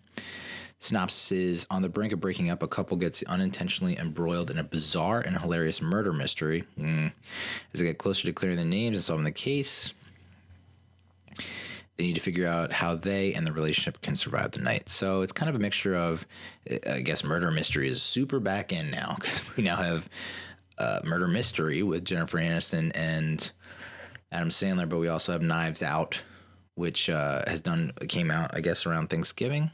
And I still need to see, which was a murder mystery with like an A-list cast. And that's like back in. It's like everyone who ever saw Clue and played Clue finally has the ability to make a movie. And they're like, well, I'm going to do my version of Clue. But this one is, I don't know, it could be good. Got a pretty, Anna Camp is in it. So that should be good. And it's a good, like, a date night movie. It comes out, Valentine's Day. Is it good? No, it doesn't. Not Valentine's Day. It's fucking April now. Jesus. Number 7, No Time to Die, comes out April 8th, which typically this is the new James Bond movie. I think it's the last one that Daniel Craig will be in. It's supposed to be a throwback to the Roger Moore days, or the Pierce Brosnan days, or maybe even the Sean Connery days. I don't know. Interesting to see how they'll end the Daniel Craig era. It seems like they're going to try and maybe hand it off to the new Bond. Maybe that's the new twist or secret that goes into this. The April release date, interesting, because normally it comes out around November, right around my birthday, and now it's coming out in April, so it makes me think, I don't know. Antlers comes out April 17th. I vaguely remember seeing the trailer for this. It's a horror mystery, rated R. It stars Kerry Russell, Jesse Plemons, and I don't know if I recognize many other names here. But a small-town Oregon teacher and her brother, the local sheriff, become entwined with a young student harboring a dangerous secret with frightening consequences. It's directed by Scott Cooper, who directed Hostels, Black Mass, Out of the Furnace, and Crazy Heart, which all are pretty good movies. I know that Crazy Heart was Jeff Bridges, who played like a country singer, maybe an alcoholic. Black Mass was about the mobster in Boston. I think Johnny Depp played the mobster. Out of the Furnace, which was with, I think it was with Christian Bale. Pretty decent. And then Hostile, I think Hostiles was Christian Bale as well. So not a bad track record. Antebellum, April 24th. So I was not initially going to include this in my list. But then, because it has such a, it's like antebellum and there's like a butterfly, I just didn't really connect with me. And then I found out, it's from the people who did Get Out and Us. And I was like, yep, automatic, sign me up. It stars Janelle Monáe, Jenna Malone, who, for the life of me, I couldn't remember her name in a previous episode, and I feel so bad about that because I had the biggest crush on her when Donnie Darko came out. Here's the synopsis. Successful author Veronica finds herself trapped in a horrifying reality and must uncover the mind-bending mystery before it's too late. So it looks like she's like suffers a head injury or something, and she wakes up in like Civil War era United States during that whole, when all that shit went down, and she's like possibly embedded with all the other slaves, and she's trying to escape that. But then she's also like, from what I saw in the trailer, she's like flickering between that past but also her present, because you see like a plane fly over and you're like, oh, what's going on here? So that should be a nice good mind fuck. Bad Trip comes out April 24th. I'll be honest with this one, I didn't read the synopsis. All I saw was Tiffany Haddish, Eric Andre. And Eric Andre wrote it, and it's got a little rel in it. So I was like, yeah, I'm on board. Don't need much more than that. If you need a synopsis, though, two friends embark on a cross-country road trip where they prank people using hidden cameras. All right, well, now I'm not as excited, but I still think anything with Eric Andre is worth checking out. Black Widow, May 1st. I believe this is going to be, it has to be a prequel, given what happened, spoiler, in Endgame. Of course, that's Scarlett Johansson's superhero character. That should still be cool, though. I'm not a big fan of prequels, just because it's like, the prequels always seems to be like, one little thing that you had a question about gets answered, and you're like, oh, so that's how that happened. It's not anything like that moving, but this one actually looks good. Wonder Woman 1984 comes out June 5th. Fuck yeah. And King of Staten Island, June 19th. I just came across this while putting this list together today. I believe it has, whoa, what's going on here? I can't find it. Is that it? No. Oh, wow. So I believe it's Pete Davidson, who is from Staten Island. Oh, there we go. Yeah, upcoming comedy, directed by Judd Apatow, starring Pete Davidson. Release date of June 19th. It will reflect Pete Davidson's own life, including the loss of his firefighter father on September 11th. So it will also star Bill Burr, Marissa Tomei, Pamela Adlon, who's in Better Things, Jimmy Tatro, who YouTuber who was in Stuber and 22 Jump Street, Steve Buscemi, Mike Vecchione, who's a very funny comedian who just doesn't get enough pub, and a bunch of other people. So that should be interesting. Pete Davidson, dude, he's only like 22 or something like that. It's insane. Say what you will about him. I mean, I know he comes across as an asshole, sometimes a douche and dick, but like, it's like he's self-aware. He knows he's being that way.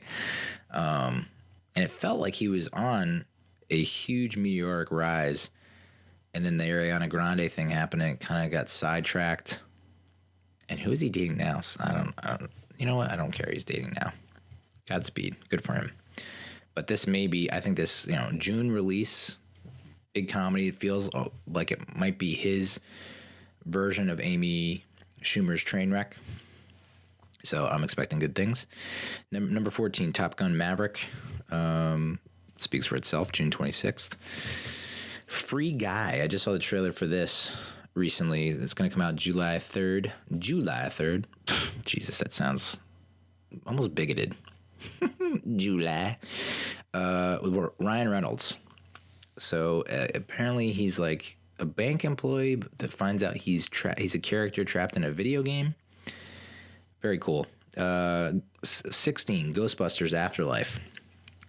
Comes out July 10th. I saw the trailer for this and I was like, okay. Like Paul Rudd is in it. Love me some Paul Rudd. It looks like it's not part of the new female Ghostbusters. It looks like it's just a third installment from the original two with Bill Murray and Harold Ramis and those guys. And I don't know. I wasn't blown away by the trailer. It did pique my interest. It was just like, okay, it's like they're kind of reintroducing Ghostbusters to a new generation of kids who probably have parents that fucking love Ghostbusters, but the kids are just like, oh, you mean the 2016 movie with Kate McKinnon? No, not that one. We're talking about Bill Murray, Harold Ramis, and Winston. What's his name? Oh boy, Dan Aykroyd. Tenet. I hope I'm saying that right. Tenet, July 17th. This is from Christopher Nolan, I believe, and it stars Denzel Washington's kid, who is in Ballers. I don't think there's much really known about it other than it's a John David Washington is his name. It also stars Robert Pattinson, Michael Caine, Kenneth Branagh. Secret agent is tasked with preventing World War III through time travel. I mean, how do you not get pumped for that? It has a budget of $225 million. And I mean, I just read that and I got chills. I fucking love it. I fucking love it.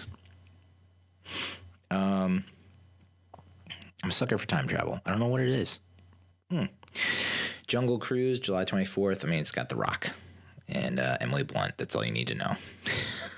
I mean, seriously, they're just going to go through every Disney attraction ride from Disney World and Disneyland, and I'm completely okay with that. Just insert The Rock, insert some other A-listers.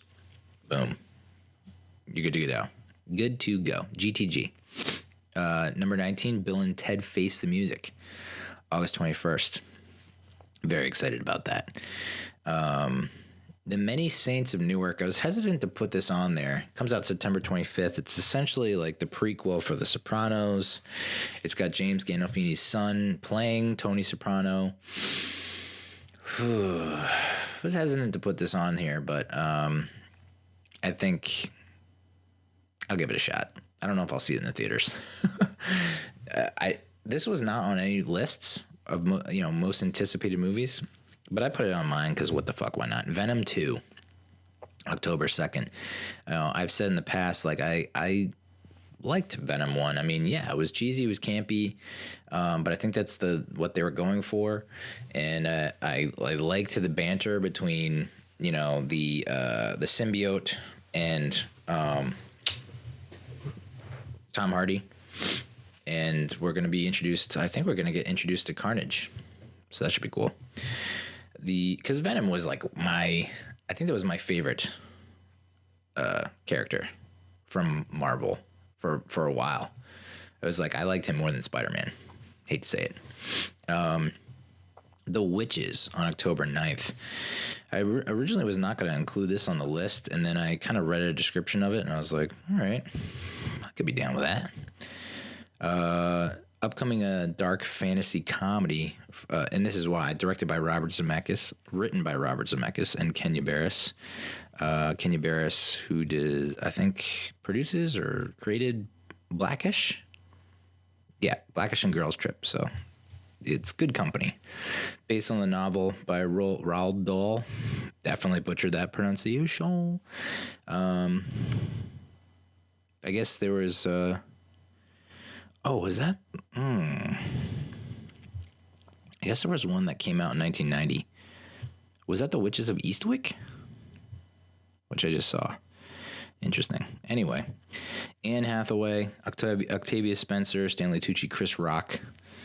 A little boy stumbles across a conference of witches while staying with his grandmother at a hotel, gets transformed into a mouse.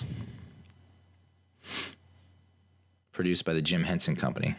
I mean, I just threw out a bunch of really good names. So, doubt I'll go to the theater to see that, but it would be nice to rent. The Eternals, November 6th. It's from Marvel. Stars Angelina Jolie, Kumail Nanjiani, which you might have seen recently on, I guess, Instagram. He took a selfie or a picture of himself with his shirt off, and he looks shredded. Looking real good, Kumail, which he didn't look bad before, but he just looks like he's a superhero now. And people are like shaming him and shit. It's just like, dude, you wish you could have. I wish I could have a body in a picture like that just once. It's when you take multiple, like you post daily pics of yourself shirtless. Like that's a little, but if you're like, that's the best you're ever going to look, you got to document it. It also stars Salma Hayek. In a story spanning over 7,000 years, the Eternals, an immortal alien race created by the Celestials, protect humanity from their evil counterparts, the Deviants. Ooh. So Marvel really reaching deep for this one. Apparently it's going to feature someone that's deaf or hard of hearing. All right. Godzilla vs. Kong, coming in at number 24, will release November 20th, which is an interesting release date near Thanksgiving. And this is the one that everyone's been like clamoring for, you know.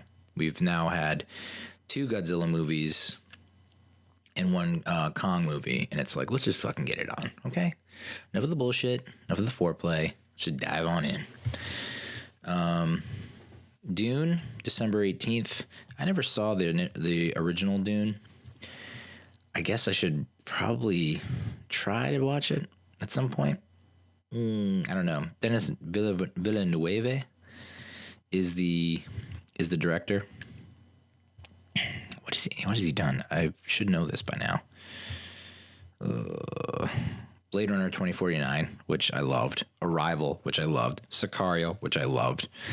Enemy, which was really trippy. That's something that maybe you should check out. Just because I've been, to this day, it came out in 2013. I think I saw it like 2 or 3 years ago. And still haven't wrapped my head around it. So I'm trying to figure it out. Yeah, so those are the ones: Sicario, Arrival, Blade Runner 2049. Probably should have known that. But the cast, Timothée Chalamet. Oh, boy. Rebecca Ferguson, who, you know, apologies to Rebecca Ferguson, because she's just blowing up. And I referred to her as that girl from Mission Impossible. Oscar Isaac, who I can't believe I almost forgot his name. Josh Brolin, Stellan Skarsgård, Dave Bautista, Zendaya. I mean, holy crap. Jason Momoa, Javier Bardem. Music by Hans Zimmer. I mean, yikes, dude. In the far future of humanity, Duke Leto Atreides accepts stewardship of the dangerous desert planet Arrakis, the only source of the most valuable substance in the universe, the spice, a drug which extends human life, provides superhuman levels of thought, and makes full space travel possible. Hell yeah. Dude, I'm in. Coming to America. Sequel to Coming to America with Eddie Murphy. We were just talking about this when we were talking about Dolemite Is My Name, which I'm still going to review, believe it or not. So Murphy returns. Arsenio Hall is back. We also get Jermaine Fowler, Leslie Jones, Tracy Morgan, Wesley Snipes, James Earl Jones.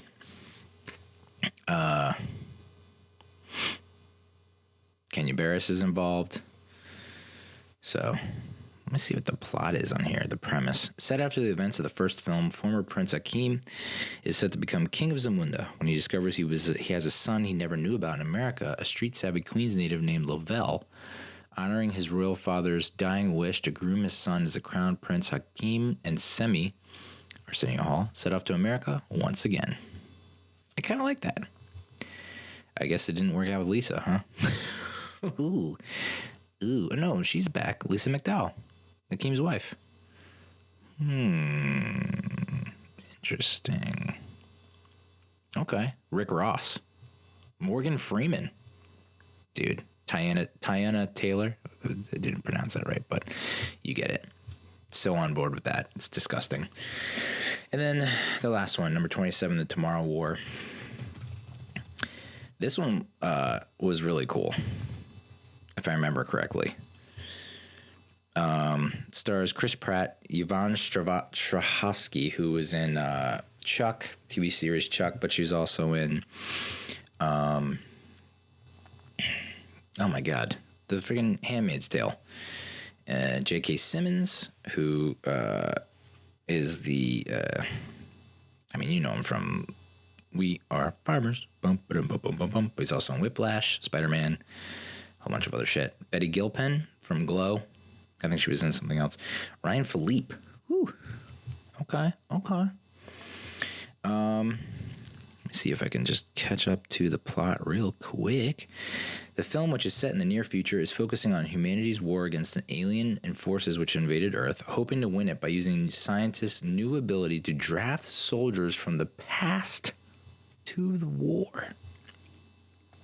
That's the kicker right there. That's what got me. I was like, whoa.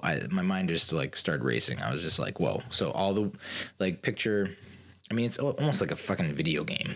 Like you're just going to pick the legends of war and you're going to like import them into your war and have them kick ass. Like I'm down for that for sure. So that's my list. 27 movies, not bad. I probably won't see all of them, but there were a couple movies that are on a lot of most anticipated lists that I don't know. I'm not buying it. First one is The Gentleman, and even though I just saw today that it has 76% of critics giving it a favorable review, I saw the trailer and I was like, no. And I know, and I don't know why. It's just rubbing me the wrong way. I mean, it's got everyone that you would need to make a good movie. Matthew McConaughey. I'm forgetting who else is in it, but you know, the cast looks pretty good. But like they must have shown the absolute worst clips from the movie in the trailer. I don't know. I'm just not buying it. And then The New Mutants, which is highly anticipated, but it's because it basically was shot in 2017 and was supposed to come out in like 2018.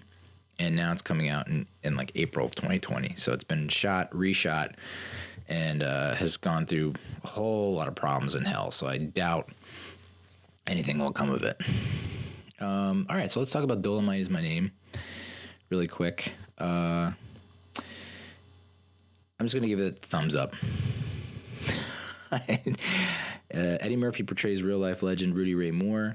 Comedy rap pioneer who proved naysayers wrong when his hilarious, obscene kung fu fighting alter ego Dolemite became a 1970s blaxploitation phenomenon. Had a limited release in the beginning of October, and then it went to Netflix in late October. It's directed by Craig Brewer, who directed Black Snake Moon, Hustle and Flow, produced and directed Empire, and he's going to direct Coming to America. And it was written by Scott Alexander and Larry Karaszewski, who co-wrote Problem Child 2, People vs. Larry Flint, Man on the Moon. And, I mentioned the cast is just outstanding. Murphy, Keegan-Michael Key, Mike Epps, Craig Robinson, Titus Burgess, Snoop Dogg, T.I., Wesley Snipes, Chris Rock. I mean, Jesus Christ, dude. There's your Uptown Saturday night for you.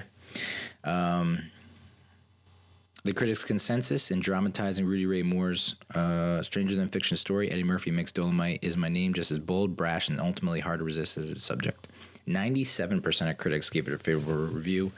91% of the audience gave it the old thumbs up. And the Golden Globes, which are, I guess, either wrapping up right now or still going on, Murphy, it was nominated for Best Motion Picture, Musical, or Comedy, which I don't know that there are many competitors in that field, so yeah, it should win. And then Murphy got nominated for Best Actor, which I totally agree with. It's cool because I don't want to get too in depth because I'm already running at already at 2 hours. Jesus Christ.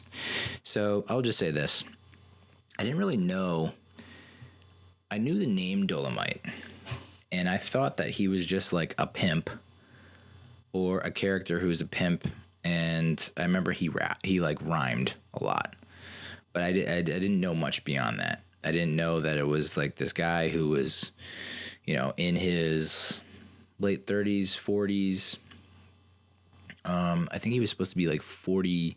Oh, maybe his late 40s he was when he actually started to become popular. But he started out working at a record store.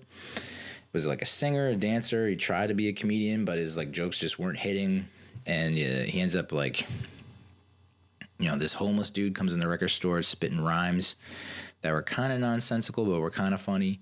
And he ends up, paying the hobo and to record him saying all these rhymes. He then listens back to the recordings, kind of tweaks them, modifies them, adds some more humor here and there, and creates this character, Dolemite, who looks like a pimp and goes on stage and kills it.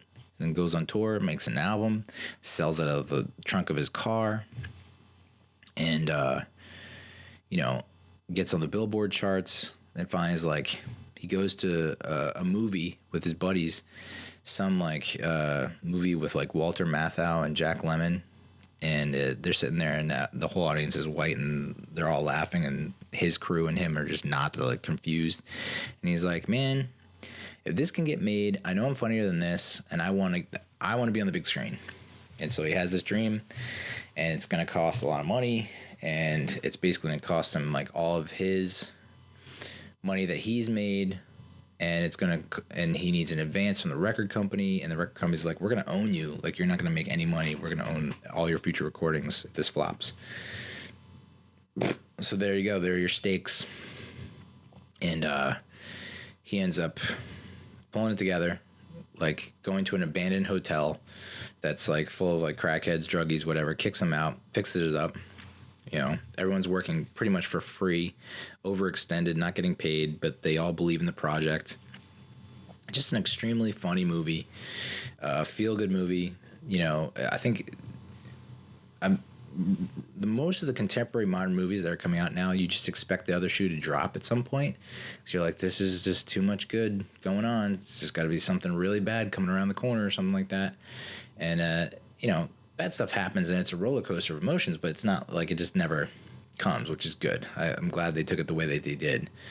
And, it's just all about stuff kind of working out, getting lucky here and there, but also like using your connections, and people will buy into it, maybe not financially, but through their connections, and because they see how passionate you are about it, and that you are doing something that is beneficial to a community that's underserved. So interesting that he was doing a press tour in Indianapolis, and the DJ has a relative or something that owns a theater in Indianapolis, and that's where the first screening of Dolemite was.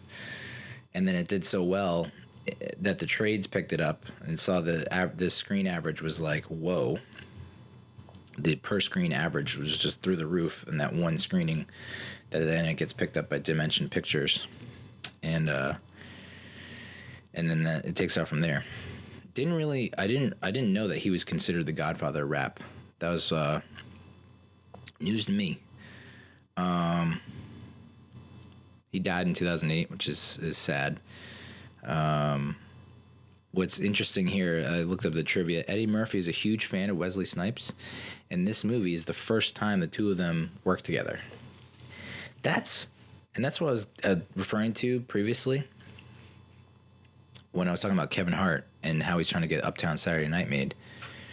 How is this the first time that they made a movie together or worked together? That's insane, especially if Eddie Murphy's a huge fan of Wesley Snipes. You think at some point Murphy would have been like, I would like to work with Wesley Snipes. Let's make it happen. So it's crazy that it took so long for it to happen. But what's interesting now is that Wesley Snipes, like I just said, is going to be in Coming to America. So it's the beginning of a beautiful relationship. Wesley Snipes was funny as hell too in this. I love the woman who played Queen Bee too. She was hilarious. I had a very weird dream that night. I'll just leave it at that. I had a very weird dream about, there was a lot of nudity, a lot of hair. I didn't want to get into any graphic details, but it was intense. So that is definitely a recommend for me. Clocks in at 2 hours, which can be a little on the long side, but trying to think if there are any funny quotes for you.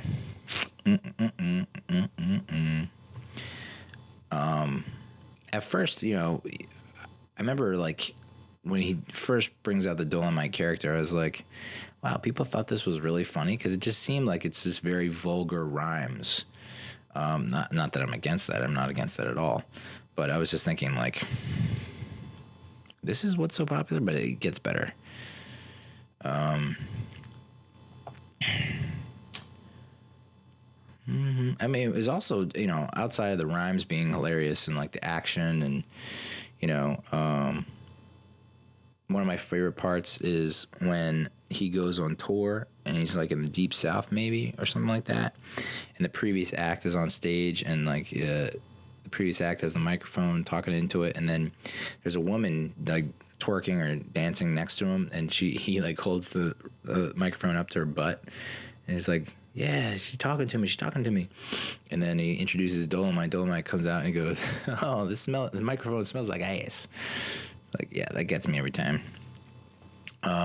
Wesley Snipes plays the, like, kind of pretentious actor who does not want to do Dolemite's movie and is offended that he would just come up and ask and not go through his agent or his manager. And then Dolemite's like, well, you can direct. We'll make you the director. And so he signs on. And they're shooting a scene where Dolemite's at the trunk of his car and there's like maybe two FBI agents or something, two cops. And they like start to fight, and it's like the worst fight scene in the world. And Wesley Snipes goes, is there any angle that you could shoot this? He's talking to the camera guy. He's like, is there any angle that you could shoot this where it looks like he's actually kicking him? And the guy goes, there is no such angle. It's like, yeah, all right, man.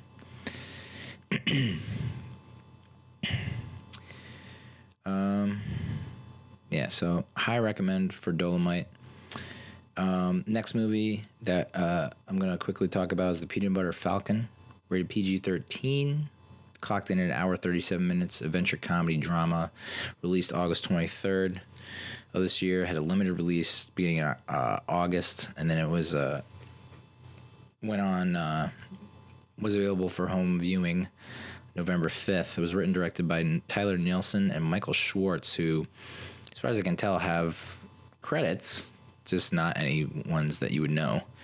The movie won the Audience Award at Sundance. And the movie actually came about because the directors met the star, Zach Gottsagen, who plays the character with Down syndrome. He actually has Down syndrome. They met this character at a camp for disabled and non-disabled people, and he expressed his desire to be a movie star, so the directors wrote the script around him, and Zach's hopes and dreams bled into the script. It's considered to be a modern retelling of the Huckleberry Finn story. Critics' consensus: a feel-good adventure brought to life by outstanding performances, The Peanut Butter Falcon finds rich modern resonance in classic American fiction. 95% of critics gave it a favorable review, and 96% of the audience gave it a favorable review as well. Shia LaBeouf plays Tyler, who had a brother, and you get the sense that something bad happened to the brother because the brother is not in his life anymore. You just see him in flashbacks. And you see him at the beginning of the movie, and he's on a boat and apparently stealing crab pots from a fellow fisherman, I guess you would say. Gets into trouble at work. The boss is like, can't have it. We're gonna suspend you, maybe fire him. I don't know. That was a little vague. And then the rival fisherman, played by John Hawkes, who was in Eastbound and Down,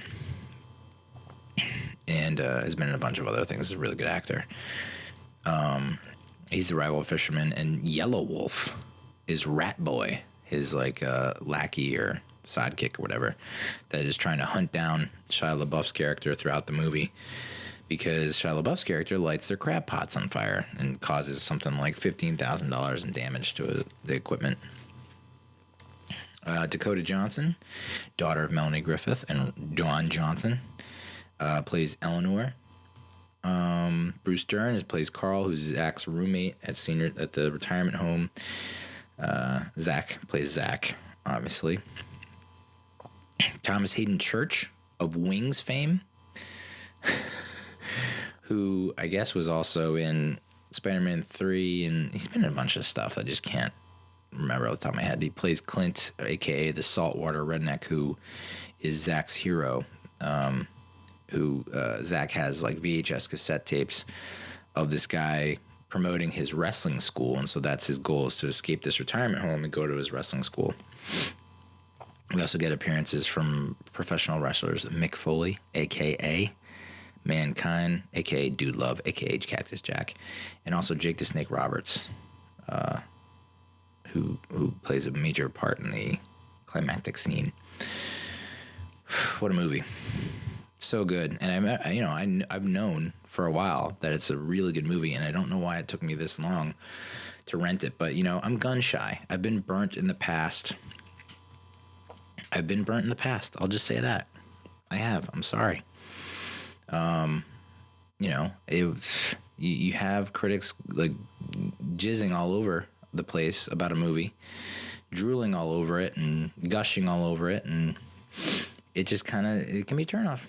But then you see the audience score on Rotten Tomatoes and you're like, what am I missing here? Why don't I want to watch this? And I finally caved in, and I'm disappointed in myself that I didn't watch it sooner. The chemistry between Shia LaBeouf and Dakota Johnson is on point.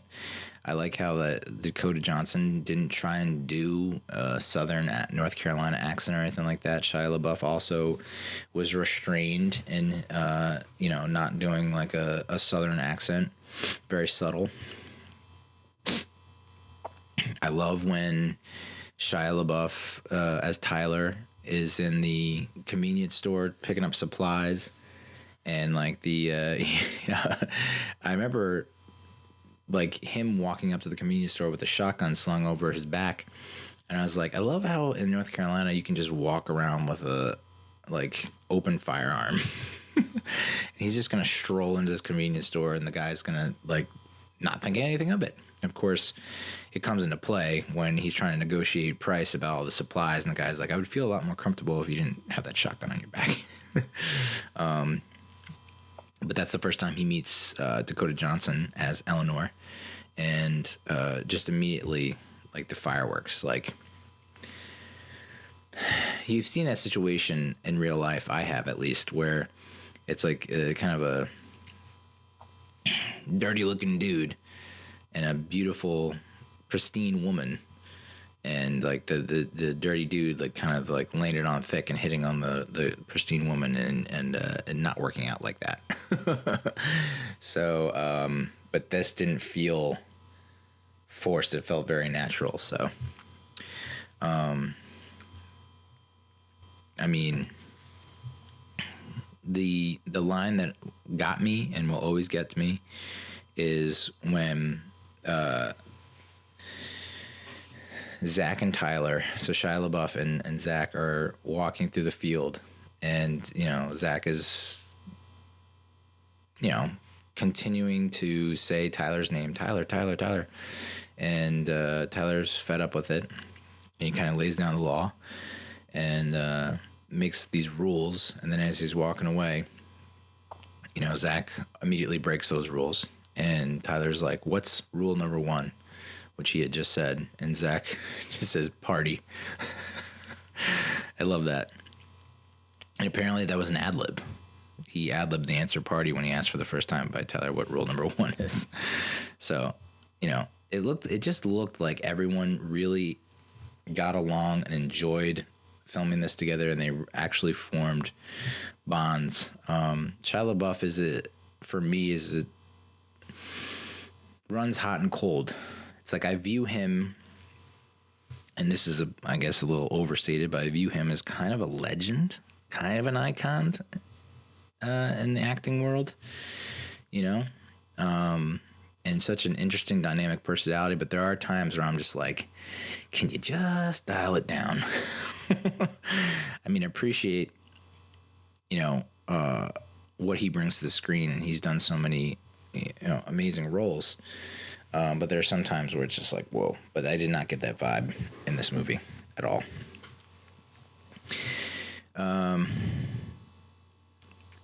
While filming on location in Savannah, Georgia, Shia LaBeouf was arrested on public drunkenness charges in the early morning hours of 7/8/17. It was, so before I get to this last bit of trivia, the goal is to get to this wrestling school. Tyler's goal is to, once that happens, to get down to Florida because he's got something set up there and he thinks his future is there. Get out of where he is because he is in such hot water where he is. And Eleanor, Dakota Johnson's character, her job is to get this kid back to the retirement home before it's goes on the report or is reported to the authorities or whatever. Intense ending. Tyler ends up finding the Salt Creek water redneck, whatever his name is, Thomas Haden Church. Finds that he lives in a very rundown, dilapidated kind of trailer home type thing. Very obvious, that the wrestling school is not a thing anymore. He's informed that the wrestling school is no more. It hasn't been for 10 years. So he feels very deflated. He's now going to break the news to Zach. And you have that moment where you're hoping for something more. You're like, oh, but it can't be over. And so they kind of leave.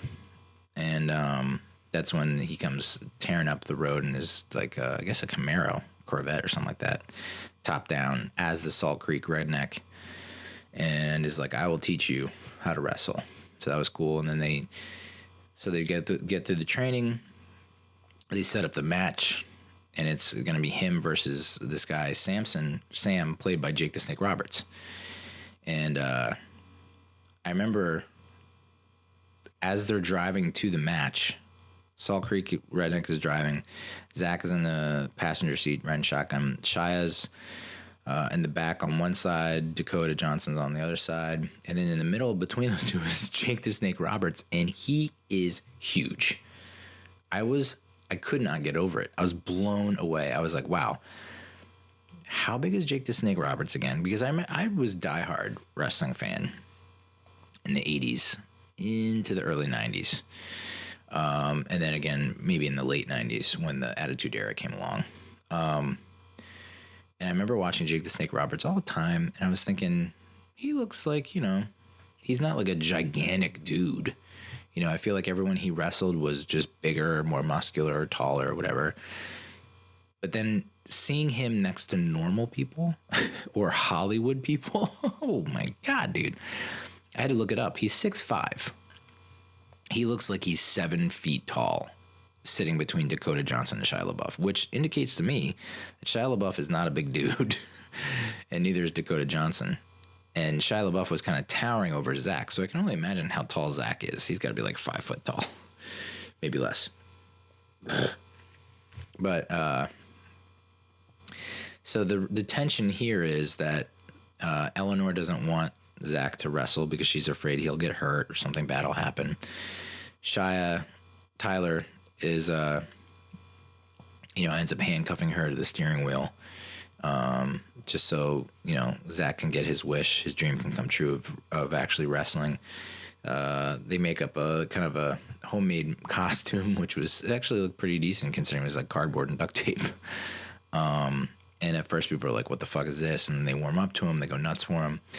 And then there's a point where you don't know if Jake the Snake is playing around or if he's serious.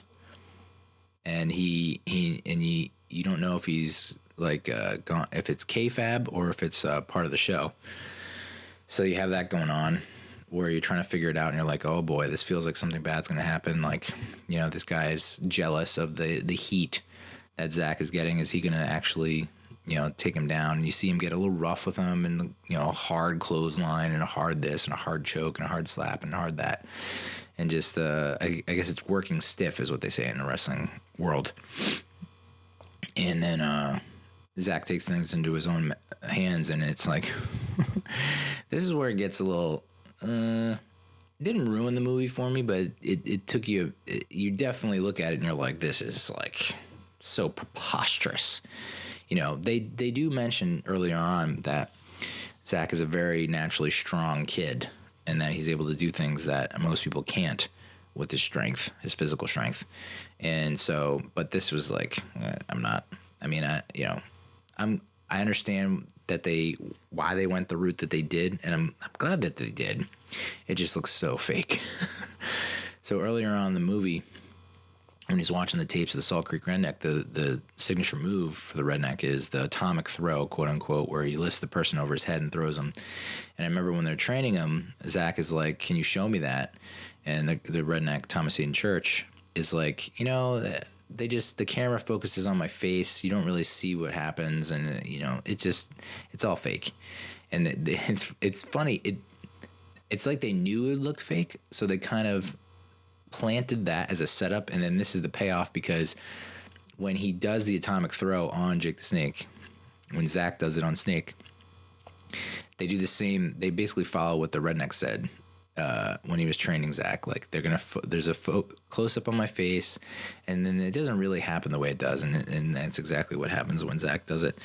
And of course, as he's got him over his head, one of Duncan's cronies has spotted Tyler and Zach and Eleanor at the wrestling show, and calls Duncan, played by John Hawkes, and Rat Boy, played by Yelawolf, to give him the tip and say, "Hey, they're here."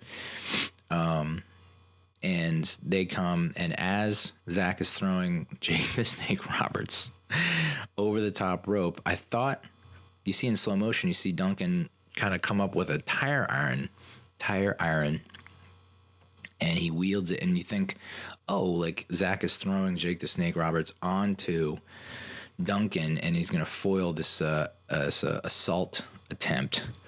And no, he does not.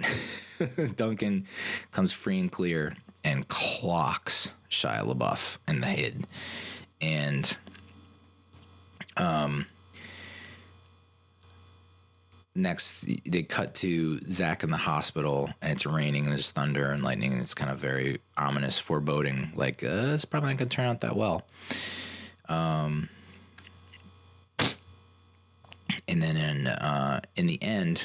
So this is the last bit of trivia.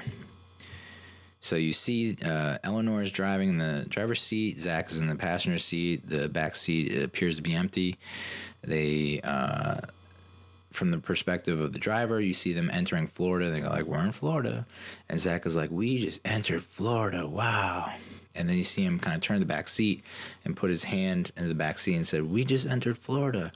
And then that's when you see kind of Shia LaBeouf pick up his head. He's got like a massive shiner, black and blue eye, with a bandage around his head. And that's when he reaches and touches Dakota Johnson's shoulder, and it's like, oh, they're a nice little family that's gonna live happily forever after in Florida. But anyway, the last bit of trivia is, it was suggested by executives that Tyler not be in the back seat of the car at the end of the movie, indicating that Tyler did not survive, and the directors immediately dismissed the idea, which I 100% agree with. And I can see why the executives suggested that, because over the course of the movie, through a series of flashbacks, you see like Tyler's very torn up about his brother, who, you know, it's clear that his brother's no longer with us, and that he's really beat up about it. But we don't know why. Like, how did the brother pass? What happened? And he hasn't shared it. And towards the end of the movie, you find out that they were drinking at a bar. Shia, his brother was asleep in the passenger seat, and then Shia's driving, drunk, and falls asleep at the wheel, and they crash. And I guess that's how his brother goes. His brother passes. And so I can see what the executives are thinking there. It's kind of just the law of movies. It's like a film law or a TV law. Any fictional program, entertainment, it feels like not eye for an eye, but it's like this person did a bad thing, and so a bad thing needs to happen to them. You can't get away with that. You can't get away with drunk driving and killing your brother. And that,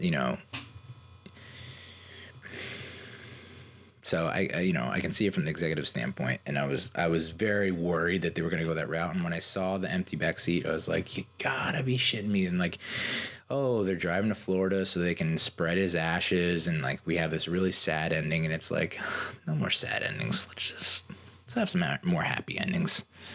So I'm glad they dismissed that idea. Very good idea.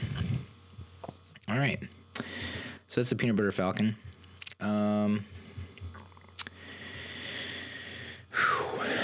It's 1:45, so I think I'm gonna wrap this up. We'll talk about the Mets and Giants tomorrow. Got a lot to talk about with the Mets and the Giants tomorrow. So stay tuned. In the meantime, that's been Giant Mess for Sunday, January 5th. Hopefully I can get to recording tomorrow, and we'll finish up with the Mets and Giants. Until then, I almost said hasta la vista. I'm getting my own sign-off wrong. That's how tired I am. Adios, muchachos.